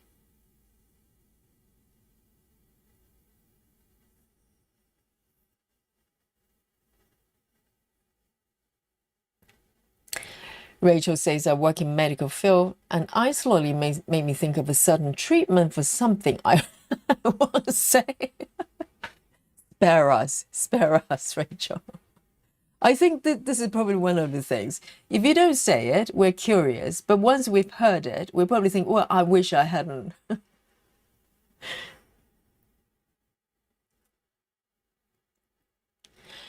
And Betty says, we already do meat on sticks. We call them kebabs. Not kebabs. It's kebabs. So kebab is from Middle East, isn't it? Meat on sticks. I know kebabs. Kebabs is like chopped meat. They put in bread. It's like slightly, I think it's Middle Eastern, Turkish or whatever.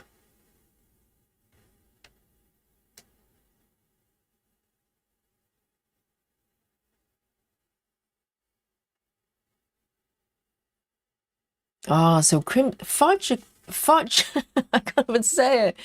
Fudgesicle is a creamy fudge flavored dairy frozen treat. So it's ice based fudgesicle, but it's more fudgy. So many different categories. It's all ice lolly. It's easier. Janine says, I'm not a big fan of chocolate ice cream, but fudgesicles are a different thing and way better. So it's chocolate based, is it? Because fudge is more, it's kind of caramelized sugar, isn't it? Ish. Isn't it? That's what fudge is.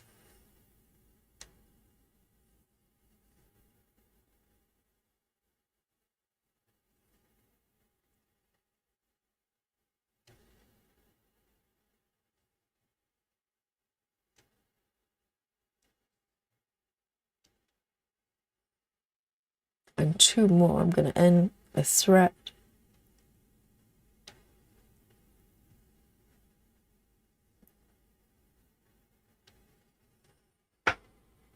Oh, it's 12:30. Where's time gone? Seriously.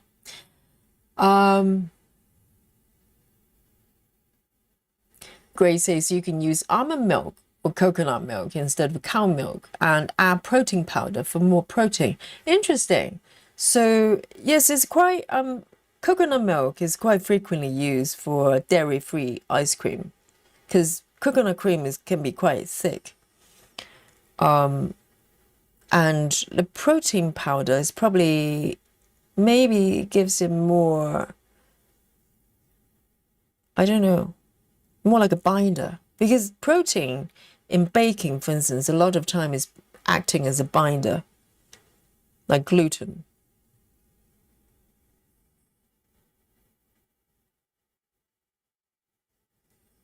All right, let's have a look. Maybe I'm gonna go for one more color, just a few more stitches. Didn't realize it was 12:30 already.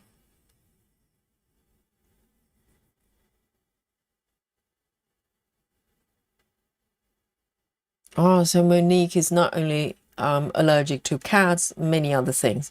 Yes, people rarely, if people are allergic to things, they rarely just allergic to one thing. There's normally something going on with the body that's allergic to many things.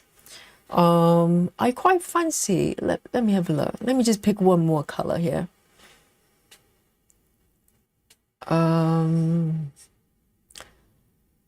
Quite fancy doing a burgundy. How's that?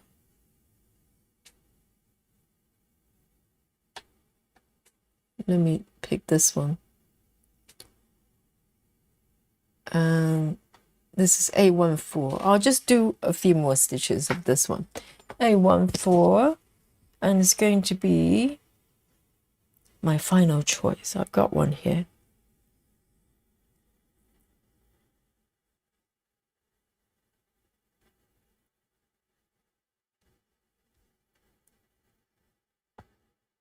Passion Stamping says fudgesicle tastes like molten milk. I don't know what molten milk is supposed to taste like. Is it slightly sour or something, or fermented? And Betty says fudge evaporated milk. What?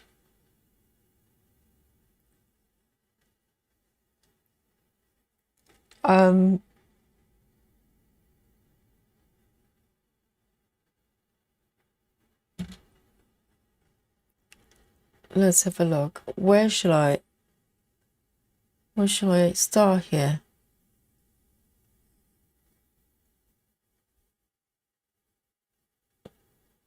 Okay, I'm gonna just do a few more stitches with this color.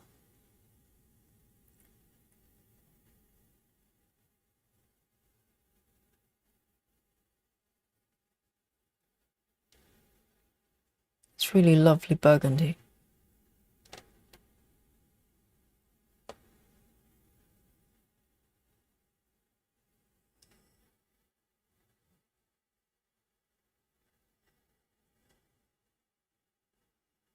Oh, so fudgesicle is not like fudge. It's nothing to do with fudge.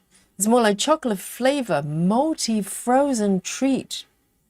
Not thick like fudge, because fudge is very, very thick. It's like, you know, really, really rich. So nothing to do with fudge. I'm learning so much about about sweet treats from all over the world, particularly America. Dreamsicle. What is dreamsicle, Clara? Is it for real? Dreams on a stick?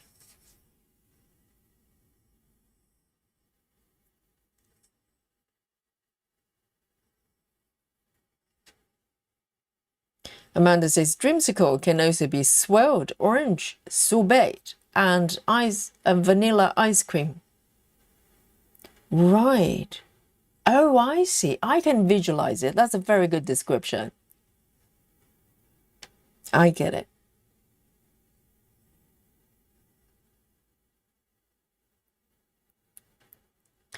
And Betty says kebabs. Here in the US, it's cut choice of meat and veggies and skewer and grilled. Interesting. So kebab here is like a big lollipop of meat, giant lollipop of meat. And it kind of just, you know, it spins around and it cooks that way. It's kind of quite Middle Eastern. And kebab, I don't know the hard definition of it, but most of the time you can slice the meat. I don't know what meat. I think maybe lamb or something, or chicken, and just cut them, slice them into pieces while it's still spinning and cooking, and turn into some sort of, you know, sandwich. Not sandwich, but they use some sort of pita bread, and they put it inside. That's kebab, but it's spelled differently. It's I don't know what it's spelled, because Betty spells it as KABOB, as kebabs, but sounds kind of similar with veggies and skewer. Oh, but I think the difference is kebabs more like a meat skewer, isn't it?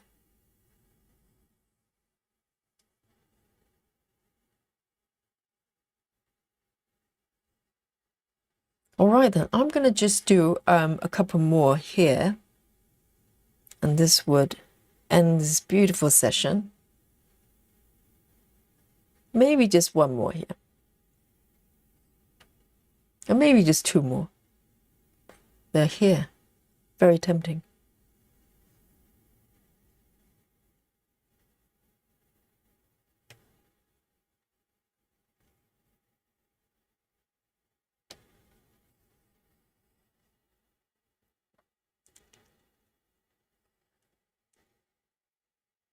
Oh, Betty says I think it's called rotisserie. Yeah, rotisserie could be anything that kind of spins around. I think rotisserie, a lot of times, if you see like chicken, it kind of spin horizontally this way. If you know what I mean, it goes like this way. Kebab is vertical, and it spins this way vertically, if that makes sense. My demonstration with my little fingers. Yes, rotisserie, most of the time you see them spinning this way, okay? And kebab goes this way. You probably have some sort of version of it. And it's very popular here. A lot of kebab shops over here in the UK. All right then, let me end this color here, and I just slice the quantity they need to go into the bread, and with some veggies, garlic sauce, whatever it is. Can be very spicy as well if you like spicy. And it's a distant memory for me being a vegan. But I know what I'm talking about. A14.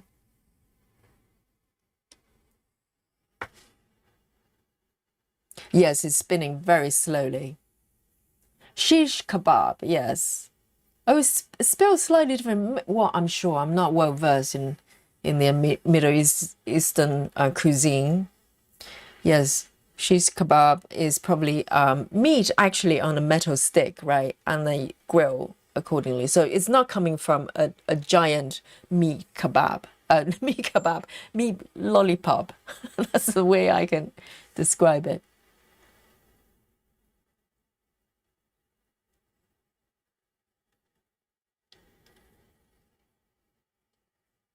Heather says, Yogi, what you describe as spinning meat lump. The way you describe it is called a gyro here in Canada. Gyro. And is it coming from kind of a Middle Eastern cuisine? I think sort of Turkish, whatever, Greek.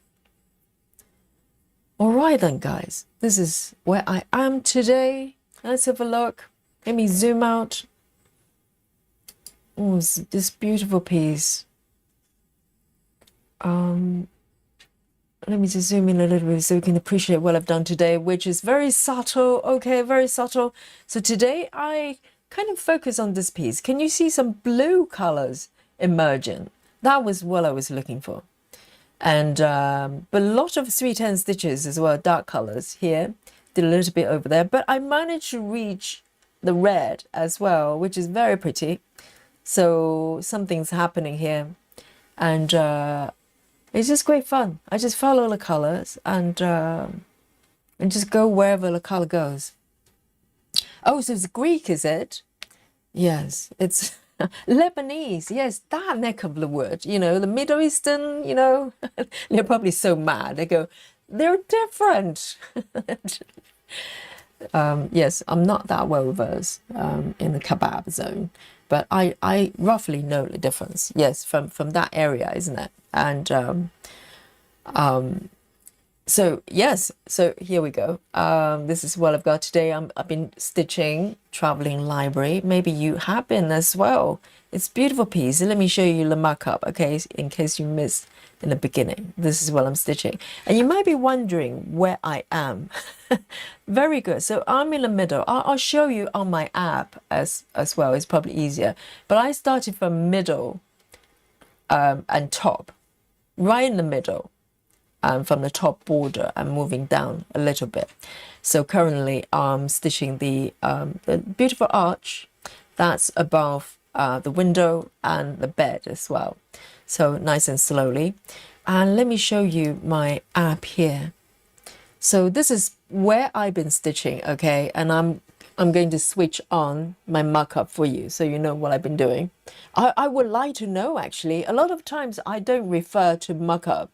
You know, so I don't really know exactly what I'm stitching. So that's part of the fun, but I'm going to show you here.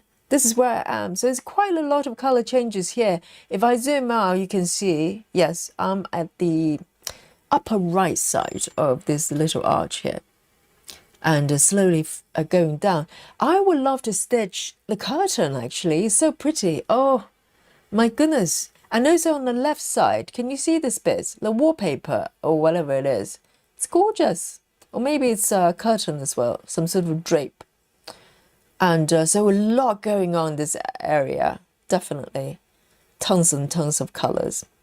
And guys, are you ready for the reveal of the number of stitches today? Okay, so the last session, when I was back in 1982, I think it's 147, something like that.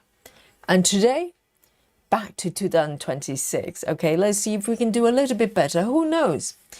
Are you guys ready? I'm going to count down to 3, 2, and 1. Oh, this is a different story, isn't it, guys? I'm actually a little bit surprised. Can that be correct? Really? The grand total of number I have stitched today, I did start the counter from 0, didn't I? 4 hours and 4 minutes, 324 stitches. Yay! See, this is the power of modern technology. You know, by working with the app, I'm literally double in speed. Isn't that fantastic? It's quite a stark difference, isn't it?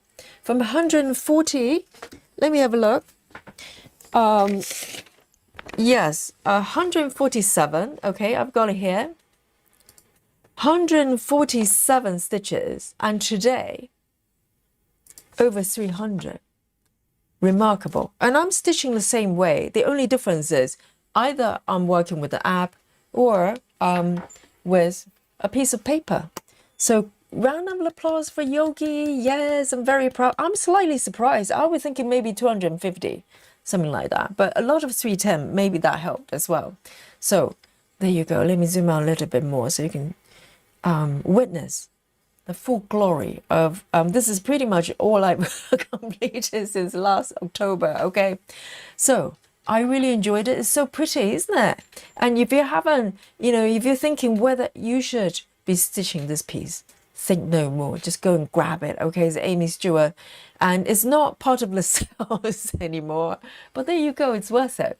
And I really enjoyed it. And this is Saturday. Tomorrow, I'm hoping we can do a members session tomorrow. I was, you know, planning to do it today, but I had other things to do. I had to go to Yogi's parents, and but hopefully tomorrow I will confirm on our Facebook group so we can have some time to hang out. I have not decided what side quests I might be doing if we're doing side quests, but so until then, but tomorrow, whichever way, on Sunday.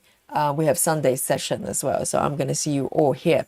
And so from the sleepy London town, this is 15 to 1 o'clock past midnight. Okay, Yogi is going to sign out. I hope you enjoy the session as well. And as usual, I love chatting with you and learning a lot about popsicles. And I will see you tomorrow. And until then, take care of yourself, stay safe, stay warm, and stay cool, actually. And I'll see you tomorrow. Bye-bye. Night-night, everyone. Love you all.